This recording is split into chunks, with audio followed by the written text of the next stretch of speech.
of healthcare professionals in the provision of lethal drugs intended to end a patient's life at their voluntary request, subject to eligibility criteria and safeguards. It includes healthcare professionals prescribing lethal drugs for the patient to self-administer and healthcare professionals administering lethal drugs. Now, Sir Robert, this petition calls for the government to allocate parliamentary time for assisted dying to be debated in the House of Commons and to give members of this House a vote on the issue. Over 207,000 people have signed the petition so far, 272 are from my constituency of Gower, and the petition remains open, so the numbers are probably ticking over as we speak. The petition was started by Hannah Geisler, the health editor at the Daily Express, and is supported by Dame Esther Ranson, who is named in the petition. Hannah and the Daily Express have been campaigning on this issue for around 2 years. However, Dame Esther's public comments marked a change in public perception on assisted dying, leading them to launch this petition, and I pay tribute to their dedication and tenacity.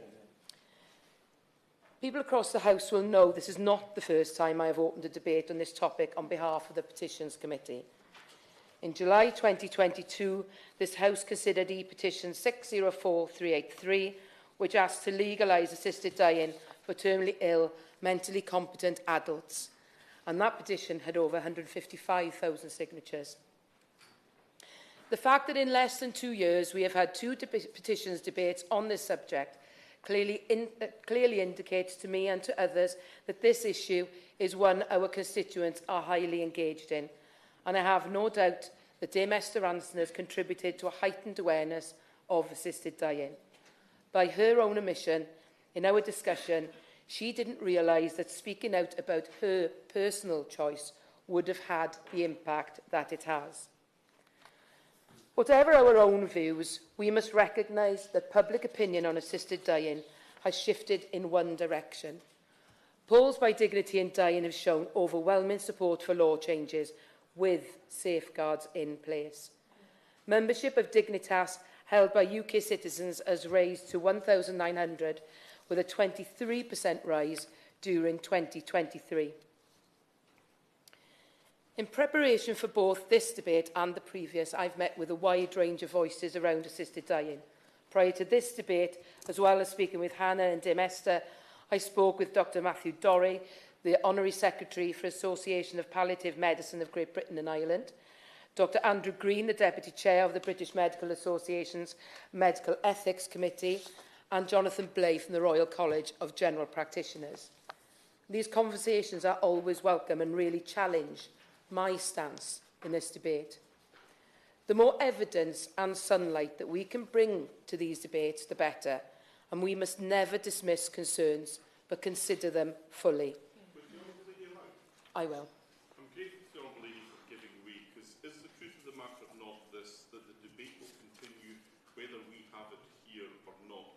My colleague, Ian MacArthur, has a bill going through the Scottish Parliament at the moment.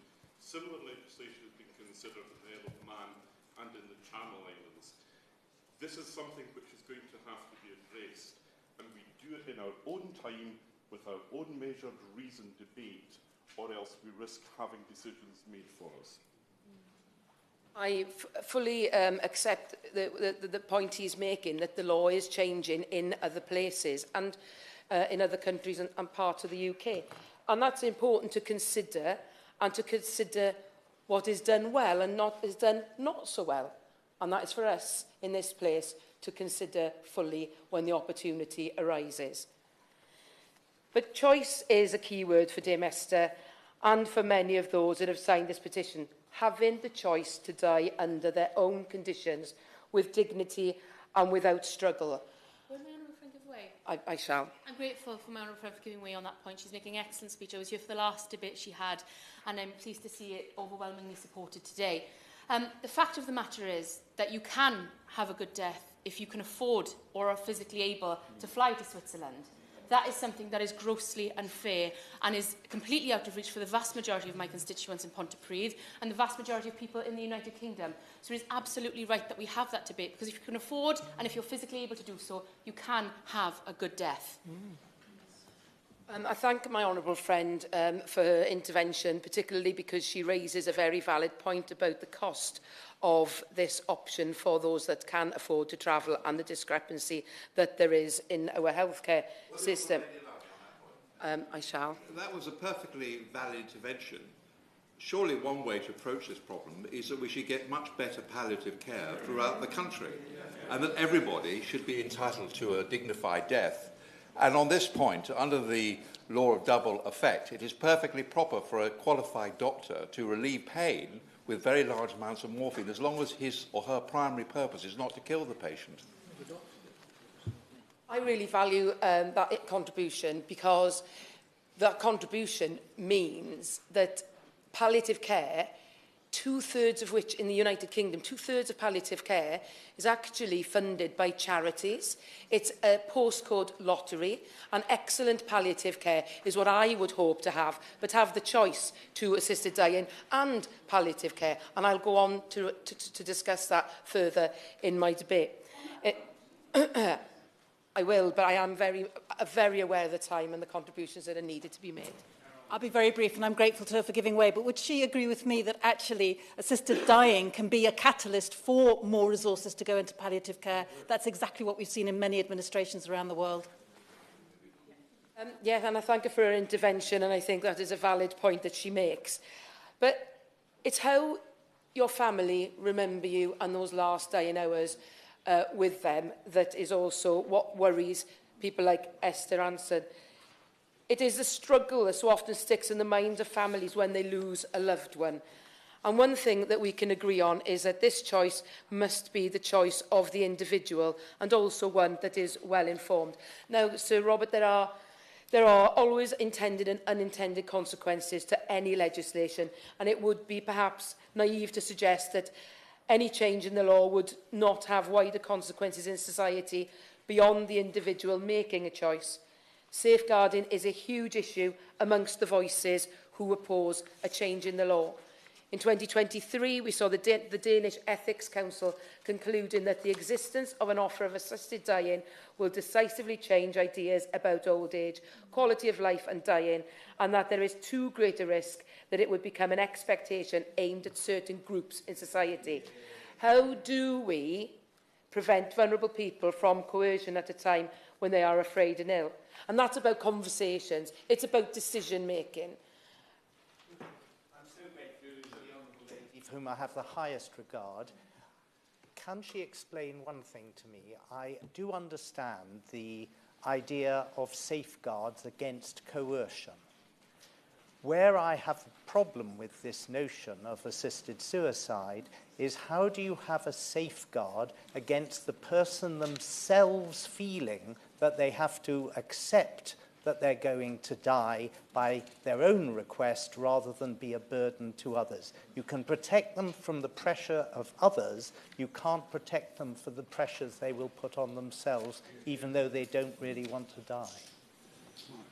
And I thank the Honourable Gentleman for his intervention there, because those are exactly the conversations that we need to be having, and seeing how this has worked in other countries, and seeing who, looking at data, being specific and taking our role as legislators seriously.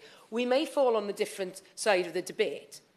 However, it is about considering and arguing, and very much, again, the work that has been done in this House, in the Health and Social Care Committee, also reflects that, that importance of having the debate and taking the evidence. And I hope that that would come out if we get to debate this on the floor of the House.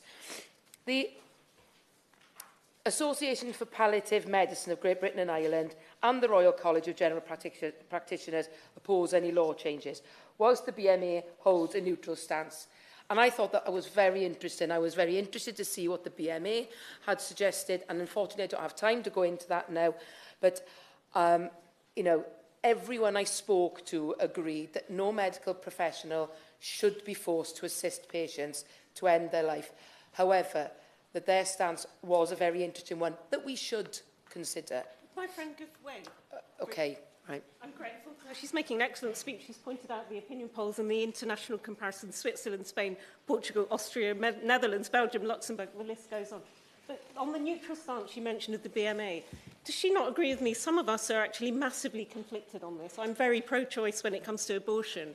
But last time I actively abstained, voted yes and no. I was relieved the status quo was upheld. Does she not agree with me? Some of us are relieved there is no vote today, because with the Hippocratic Oath and other things, we're just massively torn on this one, despite the opinion polls. Well, yes, and I appreciate a contribution, but I'm going to make progress, because I said I was only going to speak for 10 minutes.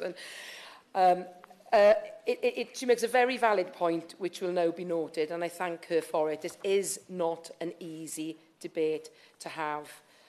But in their written responses to the petition, the government has said it remains the government's view that any change to the law in this sensitive area is a matter for Parliament to decide. And if the will of Parliament is that the law on assisted suicide should change, the government would not stand in its way, but would seek to ensure that the law could be enforced in the way that Parliament intended.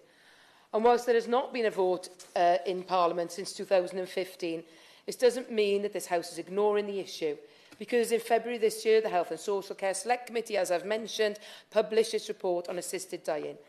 The report didn't make any recommendations on law changes, but rather the aim was for the report to serve as a basis for discussion and further debate in Parliament. A common theme from the evidence submitted to the committee's inquiry was that many respondents called and wanted to talk about was a good death. I want to make it abundantly clear, Sir Robert, that assisted dying should not be discussed as a replacement to palliative care. We must also have frank discussions about how palliative care can be improved, and so we can give people the most comfortable end of life as possible. Last Monday, there was an engaging backbench debate in the House on the funding for hospices. And in the interest of time, I recommend that members and other interested people read the topic in Hansard. We have to think about some of the recommendations that the whole Health and Social Care Select Committee did make around palliative care. And it recommended that the government ensures universal coverage of palliative care and end-of-life services, gives an uplift to funding to hospices that require assistance, and commissions research in how to better provide mental health support and guidance after a terminal diagnosis, and establish a national strategy for death literacy and support following a terminal diagnosis. And that was a point raised by Dr. Dorey during our conversation. And it struck my mind about funding, because, as I've already mentioned, about 2/3 of the funding for palliative care comes from charitable organisations, and I really don't see how that is good enough. Should the law change on assisted dying and any services be covered by state funding, what message would this be sending? There are important questions to consider should a vote in Parliament rule in favour of a law change, some of which I hope I've highlighted this evening. These questions are difficult, but as legislators, it's our job to assess the evidence to try and answer them. The topic of assisted dying is so broad, there are many areas I simply do not have time to cover, such as the current situation in the Crown jurisdictions, the pursuits of prosecutions of family members, or the many individual stories I've heard. I have previously spoken about the death of my father over 12 years ago, but my family have been supporting my lovely mum, who's had a very tough year. And since December, there has been a few times when we didn't expect her to pull through. Many friends and colleagues in this house have offered prayers, and I have to say my mother is our little Easter miracle. The Catholicness never leaves you, and she continues to make good progress. However, over this time, I have personally wanted to talk about death and consider how I want my death to be. The experience of being in a hospital where there is death all around you makes you reflect. It seems harsh and even simplistic, Sir Robert, that when such emotion and heartbreak is all around you, you want your loved ones to be out of pain, however that looks. We've been lucky that my mother has got better, whilst her life has changed greatly. And my own personal view is that if you do have a terminal diagnosis and are mentally sound, shouldn't you have the choice to take yourself out of suffering? And that is the choice that that Dame Esther Ransom talks about. So whatever comes from today's debate, I'd like everyone to consider bringing up the subject of their death with their loved ones now, not before it's too late. Because there are two things, Sir Robert, that are certain in this world. We are born and then we die. Thank you. Thank you. The question is that this House has considered E-petition 653593 relating to assisted dying. As members may have noticed, this is a popular debate, so please try and keep to 3 minutes or below. Normally, you'd be expected to be nailed to your seats to the wind-ups, but if somebody were to vacate their seat to do other business, the chair will be pragmatic. Peter Bodley. I thank the Honourable Lady for her introduction of this debate. Frank Field, when he spoke in one of the first major debates on euthanasia, told the story of how Barbara Wootton, the person who founded the National Assistance Scheme, made him promise that were she in hospital with a terminal condition, he would empty her medicine cabinet, bring all the things which together would be a poison, so she could end her own life. She lived perfectly conscious in hospital for 6 months and never did that. Frank Field, on the 22nd of October 2021, was reported as saying that he'd just come out of a hospice, he'd now changed his mind. In the past, he was against euthanasia, assisted dying, medical assistance in death, however one wants to call it. He made his speech about changing his mind 2.5 years ago. And when I've seen him over the last months, he hasn't raised this issue at all. So I think people can understand that people's views aren't always as intense as they sometimes appear. And as a great fan of Dame Esther and someone who collaborated with her, or she manipulated me when I was a minister, put it that way, in 1986, when we were campaigning for a really good thing on child restraints in cars. Were she to be put in the case for better hospice care, she'd do it with the same verve as hearing her speak on the broadcasters in the last few days. I'd like to go on a debate with her if she were willing, and I would say how many people they think would qualify under the kinds of terms which are suggested in this petition. We have about 5,000 to 6,000 suicides a year in this country. Do people think we're talking about 100 people a year extra, or 1,000? I put it to the people who are here, that if we had a Dutch level of medical assistance in death, we would add 15,000 deaths a year. We would treble the number of existing suicides and take them up with the existing ones to 4 times. People talk about the safeguards and conditions. There's a list of all the conditions and safeguards that other countries are taking away. So it starts with the people who can't afford to go to Dignitas, say, and it then expands to those who are depressed. Every MP and their staff know what it's like trying to help somebody who rings up all rights and says, I'm going to do away with myself because of the condition I'm in or how I feel. We don't say, we're in Westminster Hall having a debate making it easier for you to carry that out. We say, can we talk for a time? Can we pass you on to somebody else you can talk with? Is there help which might make your life different and changed? I'm at the sort of age where I'm an orphan. My parents have died. My father died aged 93, and when he came out of hospital after being rather badly shot up in the war, didn't spend another night in hospital in his life. He knew he was dying. He'd stopped eating. He stopped drinking. And a few hours before he died, he came out of subconsciousness, and he said, am I still alive? He was told yes. He said, I'm so sorry, and went back to sleep, and then died. My mother died 3 days after a diagnosis. She'd had the benefit of a wrong diagnosis 6 months before, so she lived her last 6 months happy, rather than being mucked about in hospital. And when she was told she'd be dead within 3 days, she said, can we talk about the funeral? And my father said to my wife, look, Virginia, you're the health secretary, you're rather busy, which day is convenient for you? In front of my mother, and perfect normal conversation. And conversations about death, I think, are ones we ought to be having. And I could conclude, Sir Robert, by telling the story of a member of my family who died last week, and the hour-by-hour reports of those who were sitting with her, both in the care home who had a hospice end-of-life service, and of those in my family, would make a lot of people think twice before charging down a route which could lead to increased number of suicides in this country by 3 times. Thank you, Sir Robert. It's a pleasure serving you, the Chair. And thanks also to the Petitions Committee for enabling us to have this debate today. I want to begin by saying quite openly that after a great deal of thought, I've come to the same conclusion as that in the petition, namely that the time has come when we should legislate to enable, with proper safeguards, assisted dying to take place. I don't want to get into the detail of what such a bill might look like. I think that is for another day and another debate. What I want to do today, however, is to address the principle, and to do so by referring to 2 arguments that are commonly used to oppose such legislation.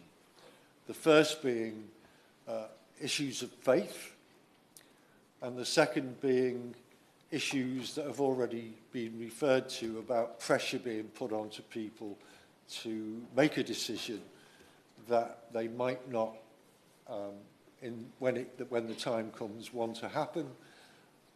So I'll start with the issue of faith, and I must be clear, Sir Robert, I enter into that with a great deal of trepidation. And I certainly don't want to get caught up in any tangled theological debates. But as a Christian myself, I think there are 2 principles involved that are important. The first one is the argument that we're all given free will, particularly those of us who are brought up in one of the Abrahamic faiths, that we're given the free will. Our life isn't mapped out before us, but we have the free will to make choices at certain times in our lives. The second is that the God I was brought up to respect as a Christian, I can't imagine it would be a God who would want people to die in pain and suffering in a way, that frankly is, I think, unchristian.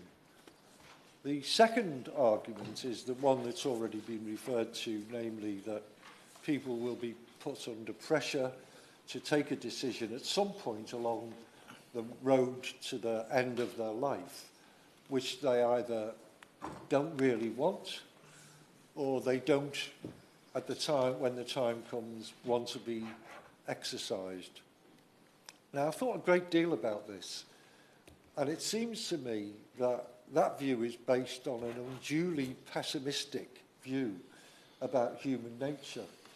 The view that people will carry out that wish or pressure their close relative or loved one to take that decision purely on the grounds that it might serve them well financially, in other words, a venal motivation, or that they might want to elude the responsibility or avoid the responsibility of having caring responsibilities in the later stages of their loved one's life. I don't believe that is how people, the majority of people, take those decisions. There will be some people, I concede, Sir Robert, who might act in that way, but I think the overwhelming majority of people will act as they act, out of love, rather than out of self-serving motives. And it comes back also to the exercise of free will. So I think, as I said at the outset, that the time has come for us to make a decision about this. I'm not being prescriptive about the clause-by-clause nature of what a bill should do, because, as I said, this isn't the occasion to do that. A second reading of a bill would be the appropriate occasion. But I would conclude by saying to the Minister, I think I would like to, or at least I'd like to think, not least because I won't be here after the next election, that we will have the opportunity before this Parliament concludes, as a Parliament, to be able to vote on a piece of legislation on this that would take us forward before the next general election. I don't expect her to give me any assurances on that today, but I hope, as a member of the government, she will use such influence as she has to bring that about. I'll just remind members about the 3 minutes, please. Select Committee Chairman Steve Bryan. Thanks, Robert. Assisted dying is a suicide report, which you referenced, the Health Select Committee, which I chair. It's tagged to this debate. We published it on the 29th of February. All members of the House received a copy of it from me. We received, complete coincidence, the government's response to the report just this morning. Honourable members can find that on the committee's website now. Our report is a pretty big piece of work. It includes roundtables from people who've got lived experience. We talked to health and care workers from across the NHS and social care, including people who on a daily basis actually provide care to people at the end of their lives. We went on a number of visits, including to Oregon, the US, where it's been legal for over 20 years, and to the Royal Trinity Hospice in Clapham. We received just shy of 68,000 responses to our online form, which is the largest number of responses of this type to any engagement from a House of Commons committee. We held 5 evidence sessions with witnesses from across the world, and we received close to 500 written evidence submissions. As we set out to conduct the inquiry, we were very clear that we didn't want to weigh in on whether assisted dying should be legalised or whether the law should remain unchanged. This, Sir Robert, seems to have disappointed just about everybody, which tells me that we got it just about right. And more importantly, in line with the terms of reference which we published at the very start, which just produced that weighty reference for MPs and peers to draw from in the future.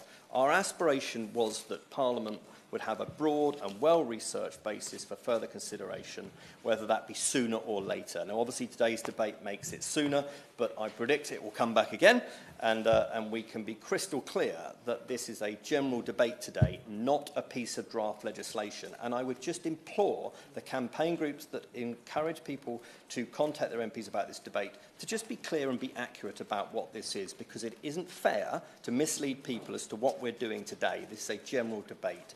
Now, the government made it clear in their response to us this morning, including evidence to us that they gave, that it will not bring forward legislation in this area. More a possible change in the law would be sought through a private member's bill, and indeed that's what's happened in other jurisdictions where this has become the law.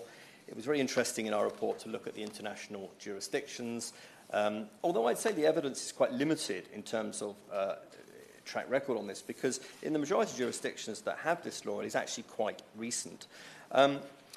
In Oregon, which we visited, as I've said, they've had legislation for 2 decades. Now, their legislation comes in to the category where a person having an established terminal diagnosis means they were likely to die within a prescribed period of time, passing away within 6 months. In the Netherlands, however, the legislation applies to a much wider set of criteria, where the person seeking to access it can do so on the basis of unbearable suffering, quote, end quote, subjective to their own experience. And this is the point, as just made by the previous speaker. I take the rather old-fashioned view that MPs should vote to change the law based on a clear and concise understanding of what exactly it is we're changing it to. That is not the purpose of today. Just finally to say, we didn't find any evidence to suggest that the provision of palliative and end-of-life care had deteriorated in quality of provision following the introduction of assisted dying in those jurisdictions. Actually, some evidence suggested there's been an increase in the funding of palliative care services. So I think that is interesting. And I hope that colleagues will follow up the point that some have made, and in the opening speeches, is that there will be probably legislative changes elsewhere in the UK, certainly in the Crown dependencies in the coming months. The ministers do need to be ready to respond to that, whatever their intention for the law in England. So there is no time, as ever, to set out too much in these debates of 3 or so minutes. But I hope that colleagues will reference our report, and I look forward for the time that I can be here today to listen to contributions and the Minister at the end. Thank you. Thank you, Sir Robert. It's a pleasure to join my friend and chair of the Select Committee, having also travelled with the evidence over the last 18 months and really engaged with everything which people have written to, sharing those opinions and life experiences. And I really do commend the report to the House. We learnt especially the need for having a better death, and there are lots of opportunities for that, improvement in palliative care and listening to the clinicians about the extent by which that can be brought. But also hearing very clearly that if the law were to change, it would also fundamentally change the relationship between the physician and the patient, and that's a consideration the House must take. Not only should there be more investment in palliative care, but also pushing on the opportunity for more research in that area. And of course, addressing many of those social factors which are cited as to why people want to access palliative care. Often it's around poor death literacy, and certainly I'm disappointed that the government have not got a plan to improve that and urge them to consider that. But also to look at those reasons why people have opted in other jurisdictions for end of life as set out in the petition. The loss of being able to have meaningful activity, loss of dignity, loss of activities of daily living and incontinence. For many people, perhaps people with an impairment, this is their daily experience. And yet to say that dehumanises an individual would be wrong. We should move on from the embarrassment and the inconvenience and look at how quality of life can be given to everyone, no matter their impairment. Loneliness and isolation also being cited, but that is a societal failure which must be addressed. And if we improved our NHS care, our social care and civil society, many of those reasons will be dismissed. And it is not lost on me why we're debating when the NHS is in such tatters, when social care is in a dire condition, and where civil society has had so much funding withdrawn, that we're actually debating this motion today. There is much for government to do, and it must address those reasons in order to ensure that everyone has those opportunities for a good end-of-life experience. But I'm worried about the person who says, I'm just getting in the way. My children themselves will have a better future without me. Perhaps those savings I have put aside could be better spent by them than on me. It isn't necessary coercion, but the way that people feel in a society that changes the law. We have much to address in the physical, psychological and spiritual needs of people in our country, and that must be our first consideration. David Davis. Thank you, Mr. Chairman. I'm not a religious man, but I've always viewed life as sacred. And so for most of my life, I have been disinclined to accept the arguments of people who are in favour of assisted dying. But various events have changed my view in the last several years. Some time ago, a long time ago, my mother died of cancer, brain and lung cancer, in considerable agony, in considerable pain, and I suspect terror too. And I am pretty sure that the doctors in charge of her accelerated her demise. I'm glad they did. It was a miserable, miserable time for her, and for her to go more peacefully with an excess of morphine, if you want to put it that way, was, in my view, a good thing. And I suspect it was the norm, the unstated norm in those days, that this was done. Doctors took those decisions quite properly themselves. But I also suspect that that changed after the Shipman scandal. When Dr. Shipman killed hundreds of people, and doctors then became rather fearful of the legal consequences of doing what I have just described. That, in my view, alters the balance of this argument. Later on, Bishop Bill Westwood, some may remember him, probably the only Thatcherite bishop in history, became a constituent of mine.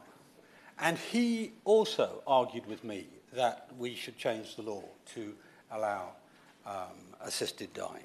And I was surprised at that because of his faith. You know, I thought that was really quite material. And then, only a few months ago, one of my constituents talked to me about her father. Her father had motor neurone disease, and he was terrified of getting to the end of his life and being unable to do anything about it. And so he told her that he intended to end his life earlier than the inevitable outcome. Now, he was a very wealthy man, and he was able to afford a private jet to fly himself and his whole family to Dignitas in Switzerland and go through the process there to deliver what my constituent described as a beautiful death. Certainly a painless death. And I have come to the conclusion that as long as extremely strict controls are put in place so that no one feels pressurized to end their life, I am supportive of the legalization of assisted dying.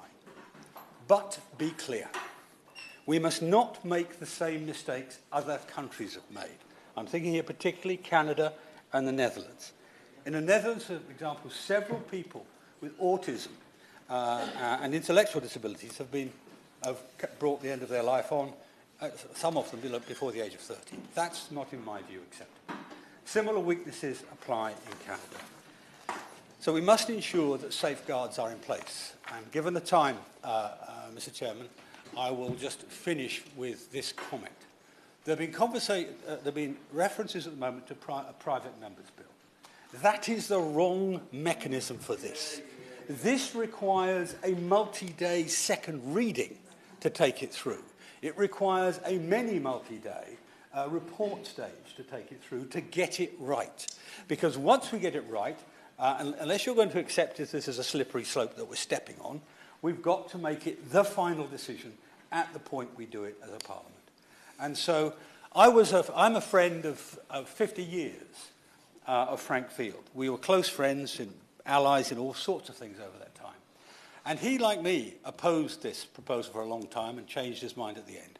And I'm honoured to follow him on that course. Yeah. Paul Bonfield. Or Paul Bonfield, sorry, United.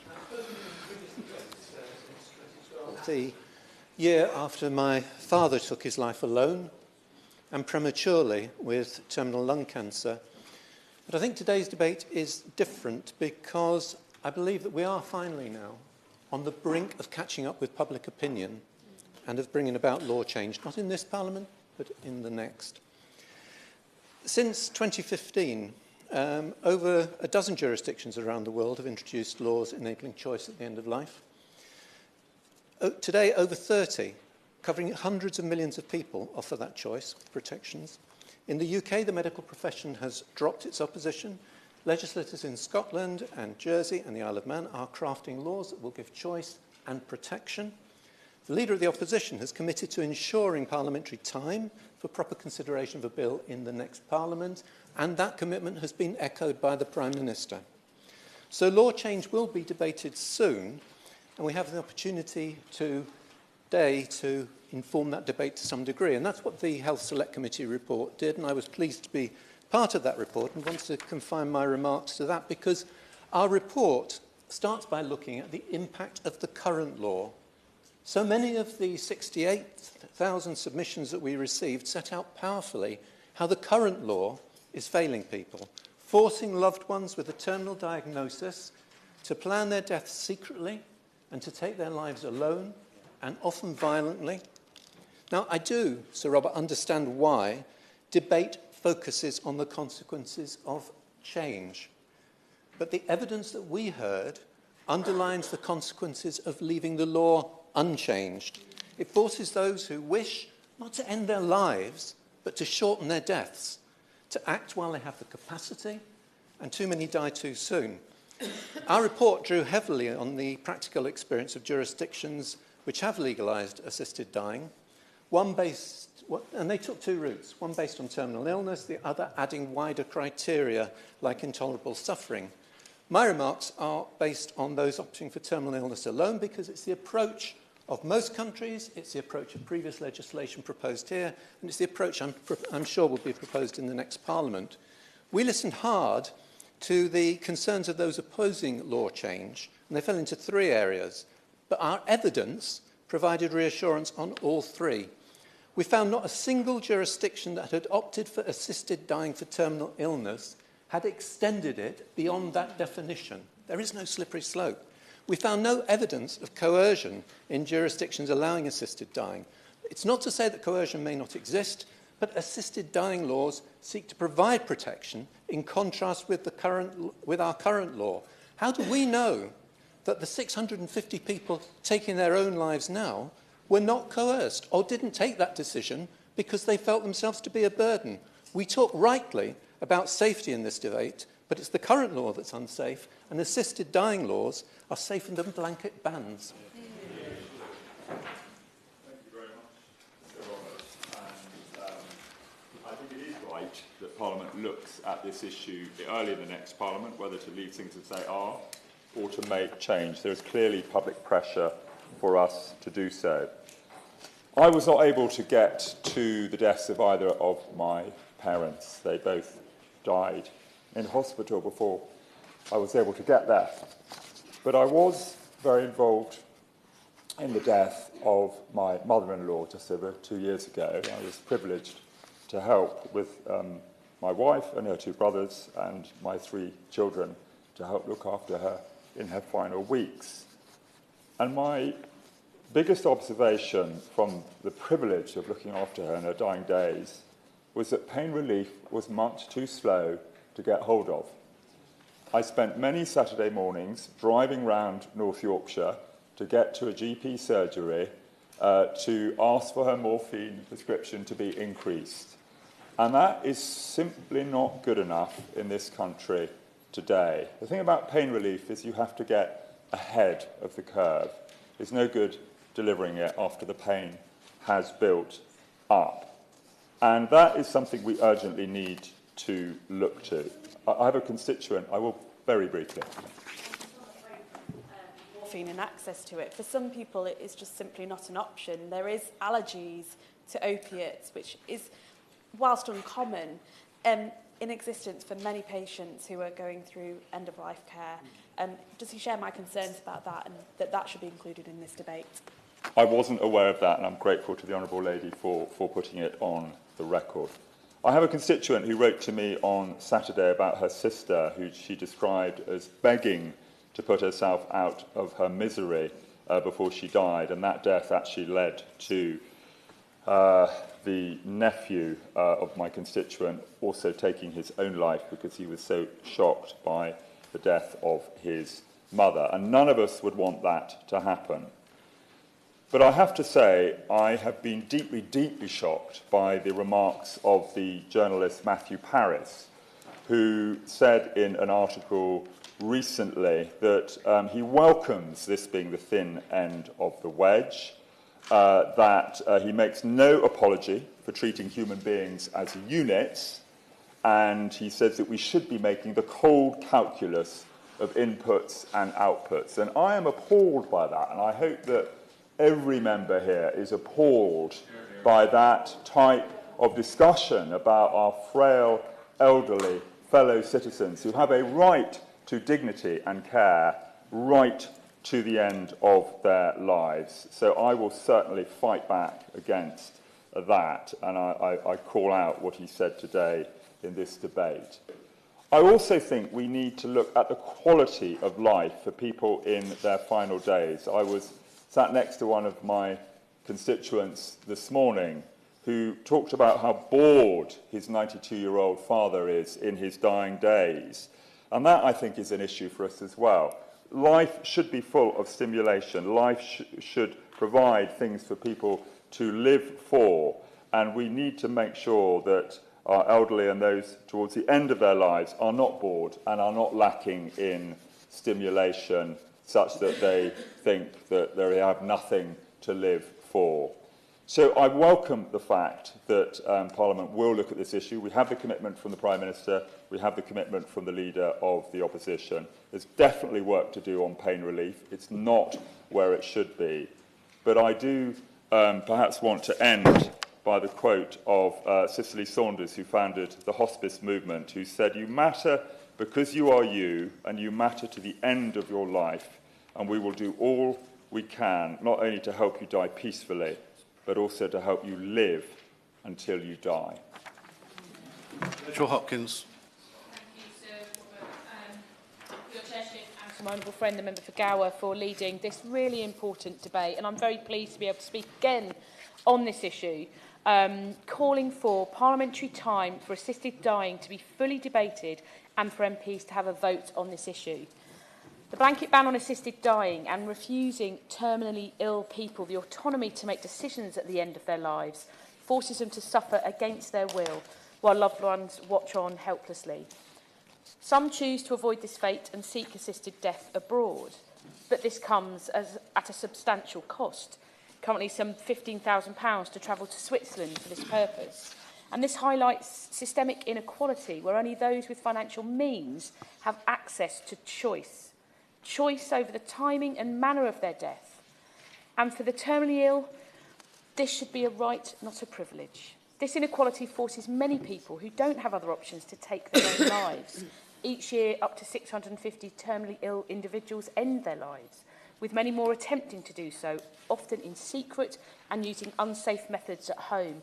So the lack of safeguards, regulation and oversight forces dying individuals to take matters into their own hands without adequate support for themselves or their families. And as a humanist, I believe in individuals' rights to make informed choices about their own care and quality of life, and that people are not forced into making horrible, lonely decisions to end their own lives, something which the blanket ban on assisted dying in this country fails to recognise. The legalisation of assisted dying for terminally ill, mentally competent adults with robust safeguards must be introduced to promote freedom of choice at the end of life. And I reiterate that is about choice, because they similarly agree there needs to be better pain management and much more support for palliative care, but this is also about choice if you wish to choose it. People deserve autonomy and compassion in end-of-life decisions, and the public agree.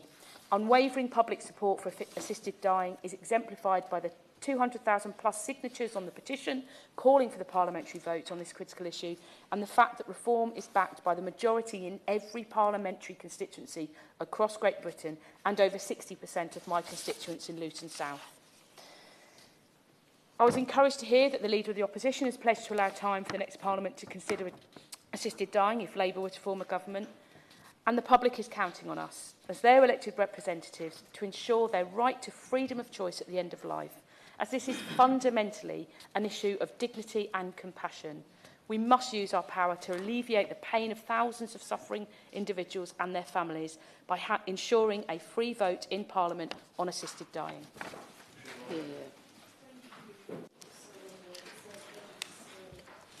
I feel a heaviness of heart about this debate, in part for my faith, but also just the weight of seriousness on this issue to ensure that I'm representing the constituents who have contacted me in droves about this matter. And I think there hasn't been a surgery for some time when somebody hasn't come in and a public Q&A, a gentleman broke down in tears, thinking about the death of his wife. A lady very carefully walked me through her experience of the death of her sister, culminating in a trip to Dignitas, and describing the place and has never left me. And I have to say that steadily over a period of many years being the Member of Parliament for Stroud, constituents' experiences have changed my views, and arguments about choice, compassion, the ability to plan is very, very powerful to me. Although my constituents know I'm very careful in how I vote, and I would need to see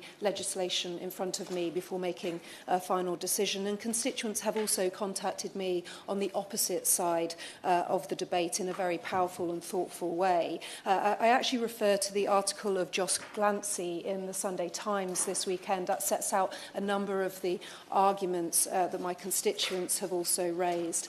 I thought I would also use my brief time just to give you an example of the very thoughtful correspondence I've had. A gentleman wrote to me, his wife is alive. He said, "This is extremely personal to me and my wife, who has an incurable blood cancer at the age of 55. Neither of us want her to suffer the gradual progression through incapacity, pain and death without her being able to choose her time of death with dignity, whereas at present the only choice might be to travel abroad and seek an exit prematurely." Another gentleman went on and in a very kind of a very thoughtful and long correspondence where he talked passionately about his mother, working-class Liverpool woman, went on to become the curator at the historic Royal Palaces. I like the fact that he said, you would have absolutely loved her, Siobhan. But he said that the weeks through her illness was actually rather life-affirming. His mum considered taking her own life, as her best friend had actually done through a terminal diagnosis, but she didn't. And she told us that she was glad that she hadn't, because she would have missed out on the experience of so much love and goodwill from family and carers. Yet she also went on to plead for death in the final weeks. It took 16 weeks for her to die effectively from starvation. And I mention this gentleman because he said that when my mum was dying, and this is hard, isn't it? We all get these. I promised myself that I, at the very least, would write a letter, and I'd write this letter to my MP, so that the bitter disagreement with the law and my experience would be on record and known. And thank you for taking the time for it. We've had these emails. I agree with the Right Honourable Member for Holton and Hazel. Sorry, I'm going to get his constituent wrong. But we have to have days on this. This is not a quick. This has to be very thought through and a big debate with everybody involved. So thank you.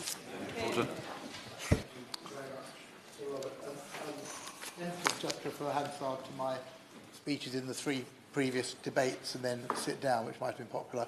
But looking at those debates, I realise that this is a subject to which some urgency now attaches. The last one was less than 2 years ago.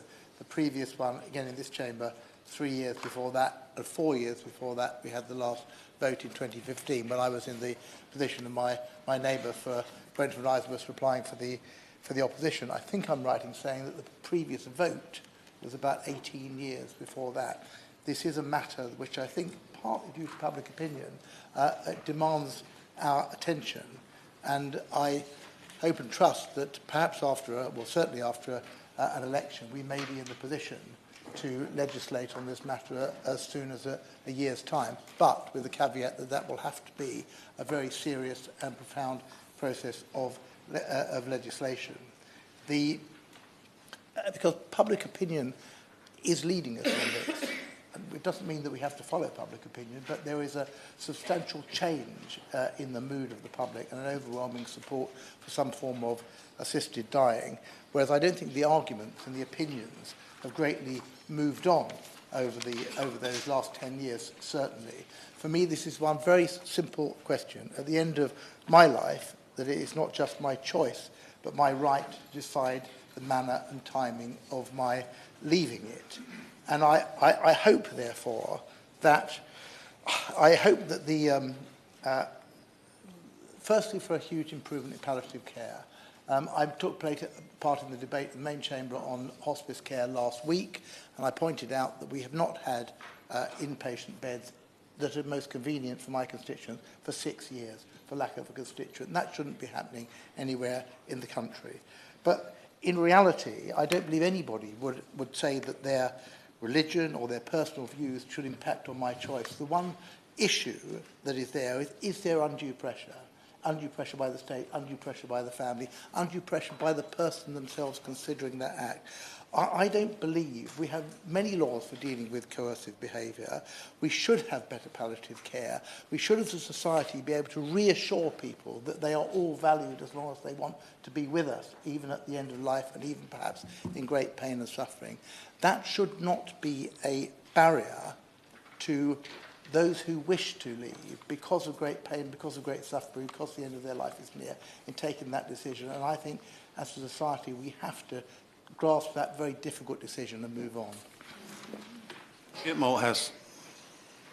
Chairman, I'm grateful to you. I am chair of your party group, or co-chair of your party group on choice at the end of life, so it should come as no surprise that I support the aspiration of the decision. And over the last 10 years of my involvement in the campaign in Parliament, I've become used to converts, very welcomed converts to the cause.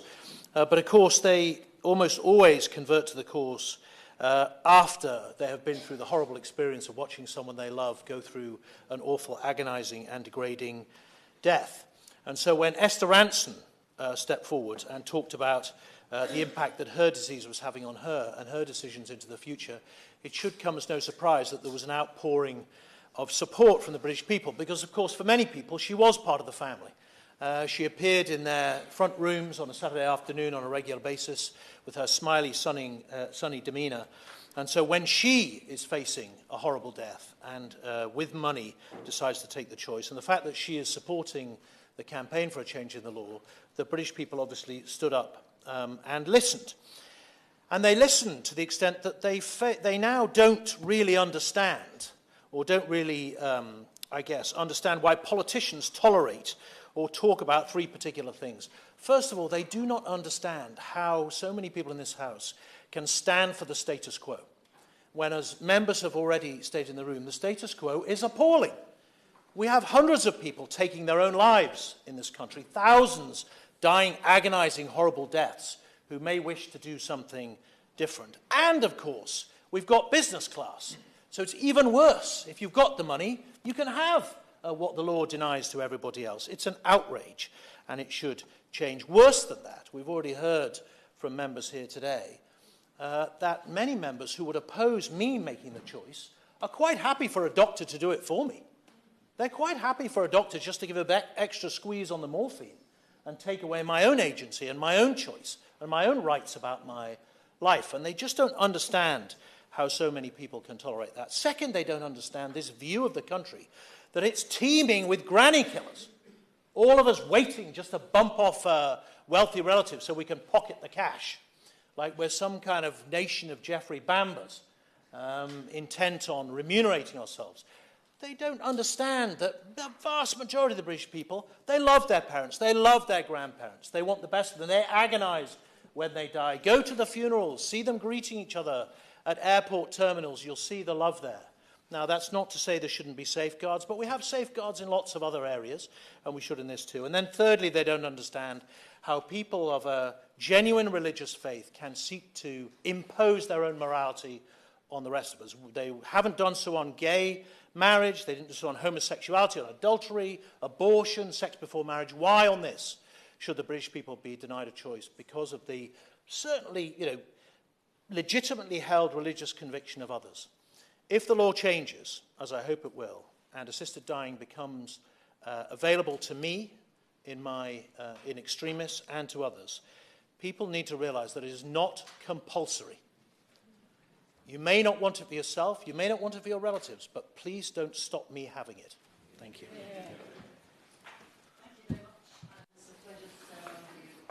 Sir Robert, I was thinking today about all those evenings being allowed to sit with my parents and watch That's Life, and how I could never have envisaged this moment.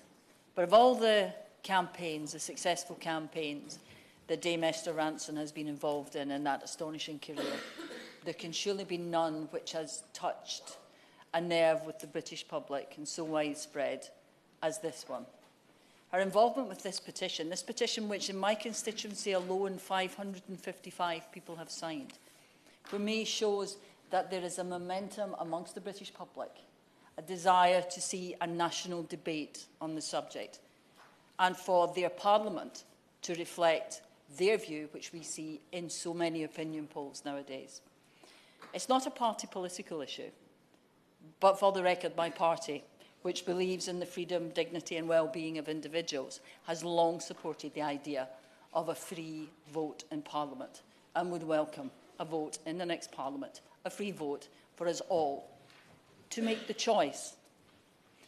And I find myself in a strange position where my colleague Liam MacArthur is currently steering a private member's bill on this issue through the Scottish Parliament. And if he's successful, I would hypothetically have a choice denied to so many other people in this room, a significant choice.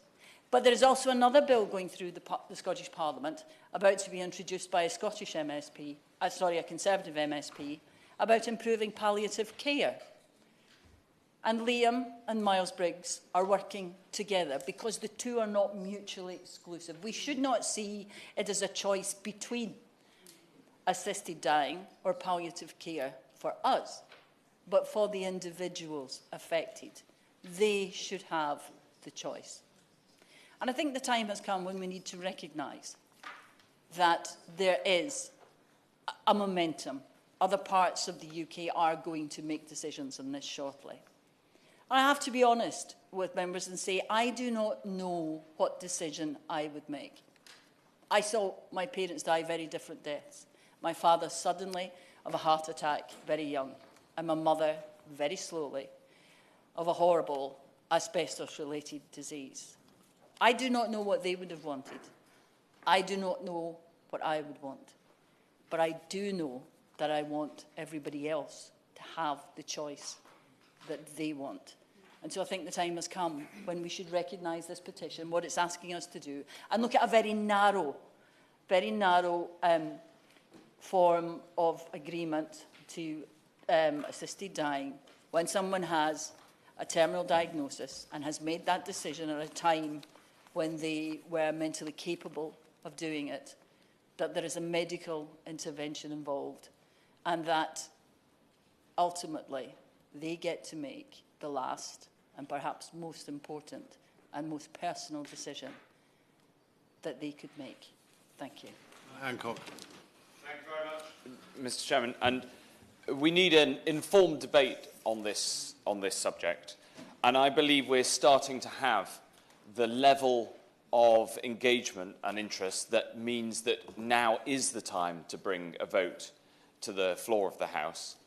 As Health Secretary, I was surprised to find a paucity of information and data around this question when asking policy questions. And I asked the Office for National Statistics to start to collect some of that data.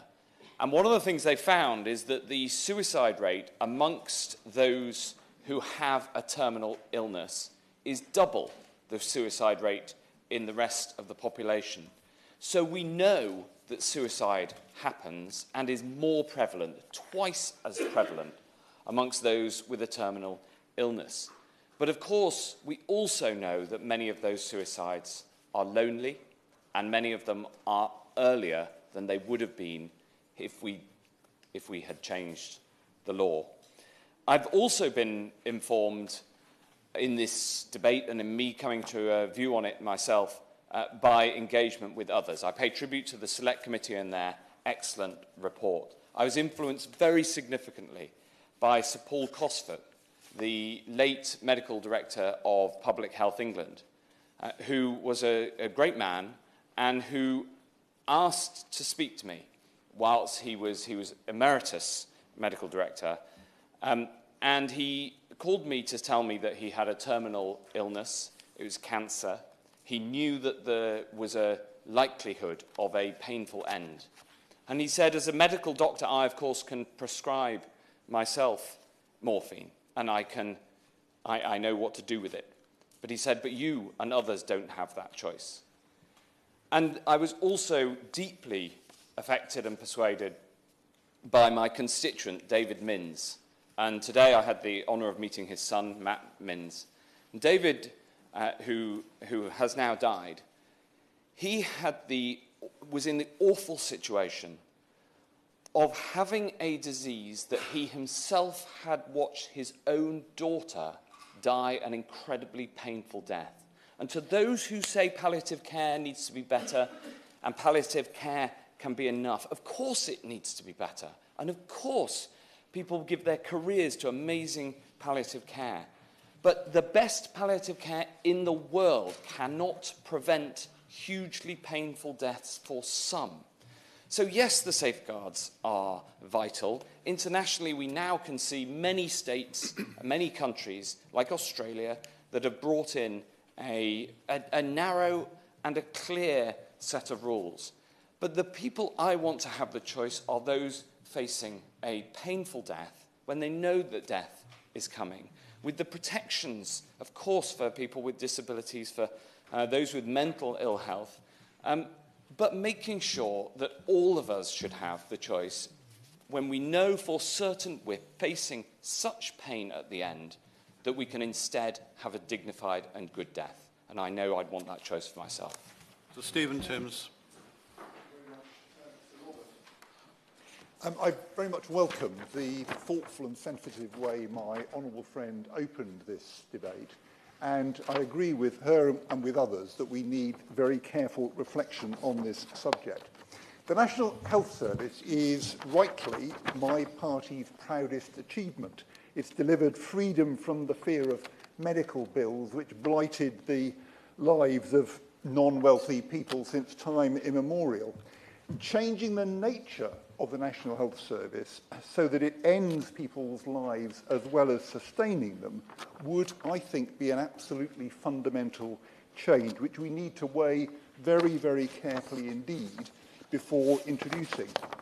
I understand the proposition that people with a diagnosis of terminal illness should be allowed help to die, but it's clear from what happens elsewhere that if that did happen, it would not remain a narrow criterion. It wouldn't end there. The campaign, indeed, to broaden the scope has already begun. Matthew Parris wrote in his Times column that we need assisted suicide because old people cost too much. Quoting from his column, "Your time is up," he wrote, "will never be an order, but yes, the objectors are right, may one day be the kind of unspoken hint that everybody understands, and that's a good thing," end of quote. Well, I can't see that would be a good thing. Legalising assisted dying would, it seems to me, impose a terrible dilemma on frail people, elderly people and others, when they're at the most vulnerable point in their lives, especially on conscientious, frail people who don't want to die but don't want to be a burden. And I don't think there's any way to avoid imposing that dilemma. The National Health Service should be there to protect those people. It's reported that in Oregon, since 2017, over half of the applicants for assisted dying have applied not because they wanted to die, but because they felt they were a burden. And the next time we have a government committed to austerity, the temptation to cut health service costs by allowing people to choose to end their lives in a wider set of circumstances instead of funding their care would, I fear, be irresistible. And indeed, in Canada, the government publishes how much it's saved by ending people's lives rather than continuing to care for them. That's a road, Sir Robert. Right on. I will. I'm very grateful. I'll be very brief. Doesn't he accept that the arguments he's just been making is a very bleak view about how this would work in practice? Well, I do very much agree with my right honourable friend that it's a bleak view, but I think it is a view that's supported by what we've seen happening elsewhere around the world, and which I think, unfortunately, would happen here as well. So Robert, the argument I want to set out is that this road is not one which those of us who subscribe to Nye Bevan's health service founding principles should be willing to go down.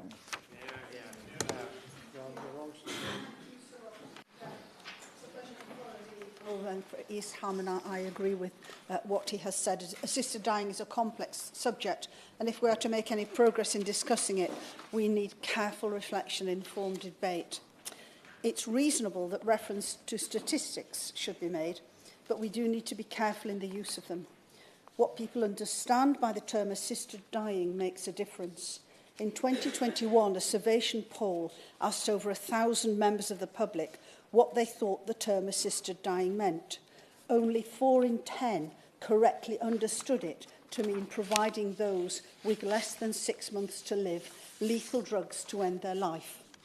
However, the same proportion incorrectly thought that it meant giving people who are dying the right to stop life-prolonging treatment, something that is already legal in the UK. And concerningly, 1 in 10 said it referred to the provision of hospice-type care for people who are dying. So 6 in 10 did not understand what the term assisted dying actually means. We do need to ensure that our constituents are fully informed as to what assisted dying means, and don't, quote, run there blindly, as the thoughtful article in yesterday's Sunday Times by Josh Glancy warns, as movingly referred to by the Honourable Member for Stroud. In light of this, let us consider a recent Dignity and Dying poll. It concluded that 75% of Brits supported assisted dying. Incidentally, this has fallen from 84% in a 2019 Populous poll. But how strong actually is this supposed support? The same recent poll found that only 4 in 10 of those polled actually wanted their MP to vote in favour of assisted dying. It seems that out of the initial 75%, almost half didn't support the cause enough to want the law to change on it. So to proclaim that nearly 8 in 10 Britons want assisted dying therefore cannot be accepted as a fair representation. A more committed and thorough approach to understanding what our constituents think might lead us to reflect on a 2014 ComRes poll. This found that the proportion of people who supported assisted dying, although initially when asked stood at 7 out of 10, fell dramatically to 4 in 10 when respondents were actually presented with a full picture of the arguments against assisted dying and were equipped to make a more informed decision. And this I found too in the 2015 debate, when I recall that several colleagues entered the chamber without a firm view on assisted dying, but they firmly voted against it after they heard the arguments in the debate and the implications of changing the law on assisted dying and what it would mean for this country. Caroline Lucas. Thank you very much, Sir Robert. I very much welcome this much-needed debate and want to make 3 points very briefly. The first one is to reiterate the issue around inequality, because the current blanket ban on assisted dying doesn't just rob dying people of any meaningful choice, it also perpetuates inequality. We've heard about the £15,000 it costs to go to Dignitas, but people often have to go alone as the law prevents any assistance from their loved ones, as we know, otherwise they might face prosecution when they return. But it does mean people are going much earlier than they need to because they have to be well enough to make the journey, so they die too soon. But for those who can't even afford to travel abroad, the choices they're left with are even fewer. They may be subject to a lottery of compassionate but illegal cooperation from their healthcare providers. Others may feel forced to take things into their own hands in violent and lonely ways, and yet others choose available options to hasten their deaths with the support of doctors, such as refusing food and water. I would argue that rather than keeping people safe right now, we are actually currently inadvertently permitting assisted dying, yet in a way that lacks any regulation or oversight, or indeed compassion. And that brings me to safeguards, because they are important. And I know some have concerns, for example, about how assisted dying could inadvertently reinforce the discrimination that people with disabilities already face. So I want to be clear that resourcing and enabling disabled people to live dignified, full and long lives must be an absolute priority for us all, irrespective of our views on assisted dying. But I want to be clear too that the proposals being considered at the moment have explicitly and purposefully been for terminally ill, mentally competent adults. In other words, disabled people without a terminal prognosis would be deemed ineligible for an assisted death at the first stage. The current law doesn't eradicate demand for assisted dying. It just drives practices overseas or behind closed doors where there are no safeguards in place to protect people. In fact, introducing a strictly safeguarded law with tight restrictions is the best way to protect those at risk of pressure to hasten their deaths against their wishes.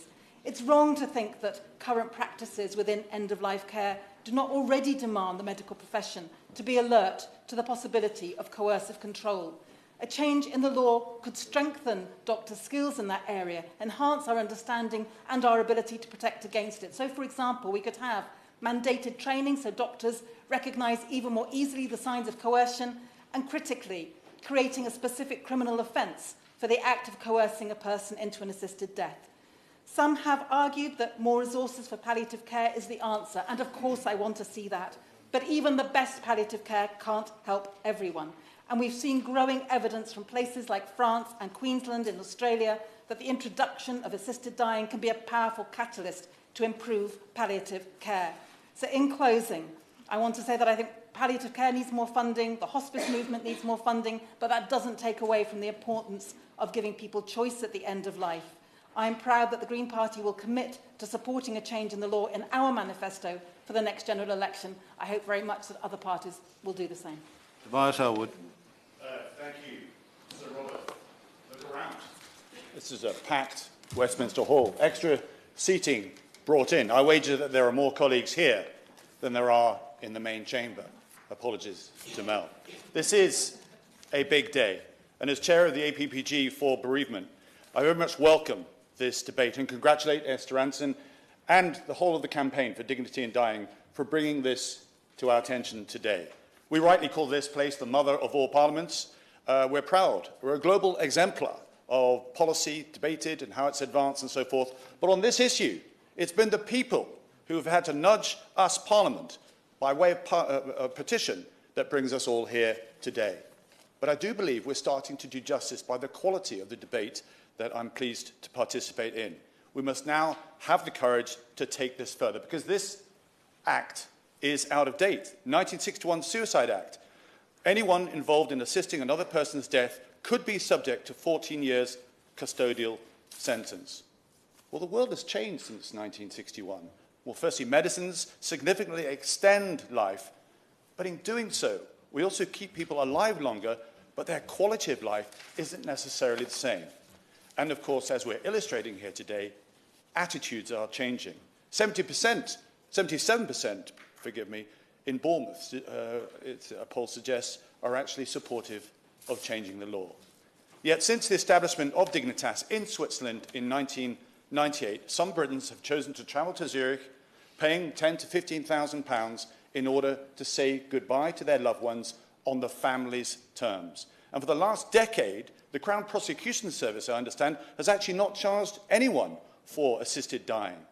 The law, as it stands, is not working. It's not enforced. And the UK Parliament has not kept up with the contemporary thinking within Britain itself, but also compared with other countries, as we heard, France, New Zealand, Australia, Spain, Austria, Holland, Chile, Colombia, Ecuador, and of course, Switzerland as well. The world's position is changing and modernising, and we must do the same here as well. The current system fails on 3 accounts. Firstly, the terminal illness, this potential experience for pain and mental hardship as the body slows and loses strength. It obliges families and loved ones to witness that deterioration, causing its own stress. And finally, as I heard from members of the Dignity in Dying just an hour ago, there is also the added anxiety of not knowing for sure if there's going to be a knock on the door from the Crown Prosecution Service. We can and must do better. Now, debates come and go in Parliament, policy is discussed, written up in Hansard, but occasionally there are big days when the public is watching, when we remember where we are and what is said.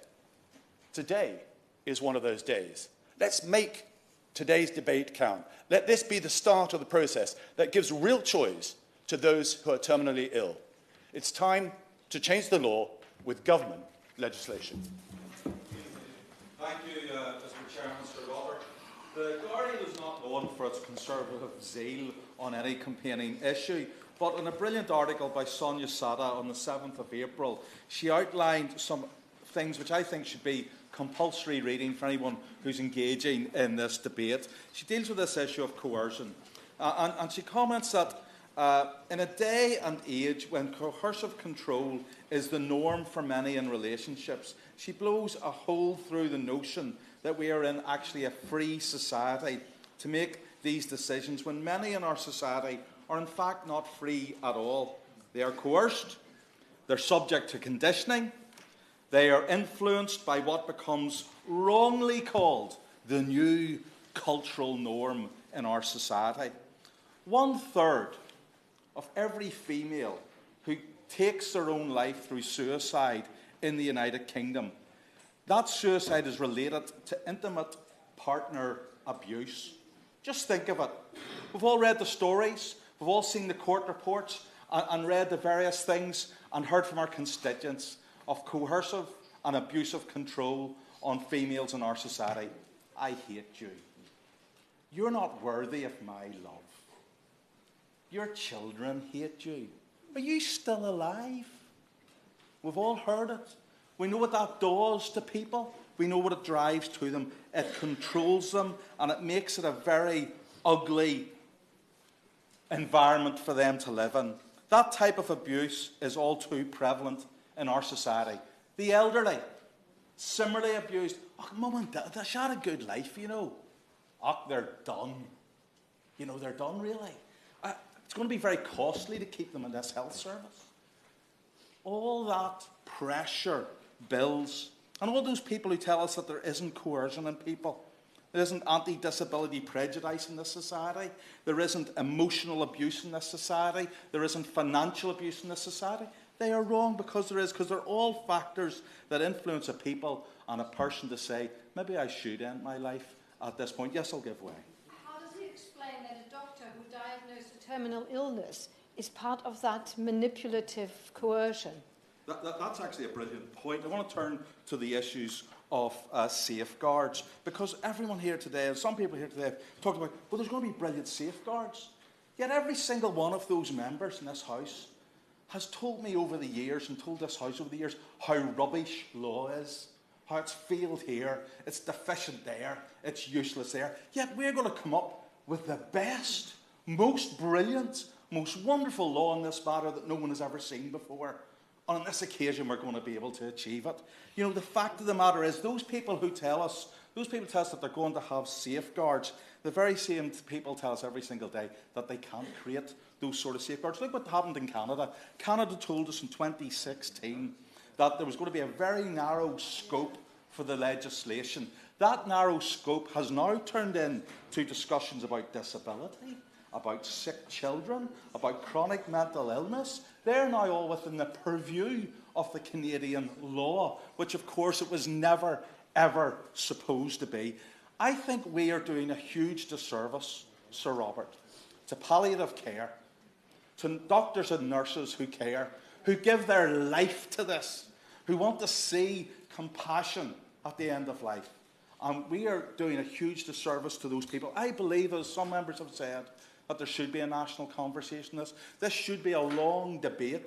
We really need to get into the weeds of this matter. But to think that because some people have signed a petition, suddenly this nation is ready to make the health service the service that is going to result in the end of people's lives, that is folly, and we should avoid it. Terminal illness is distressing and difficult, both of, obviously, the person involved and their families and friends.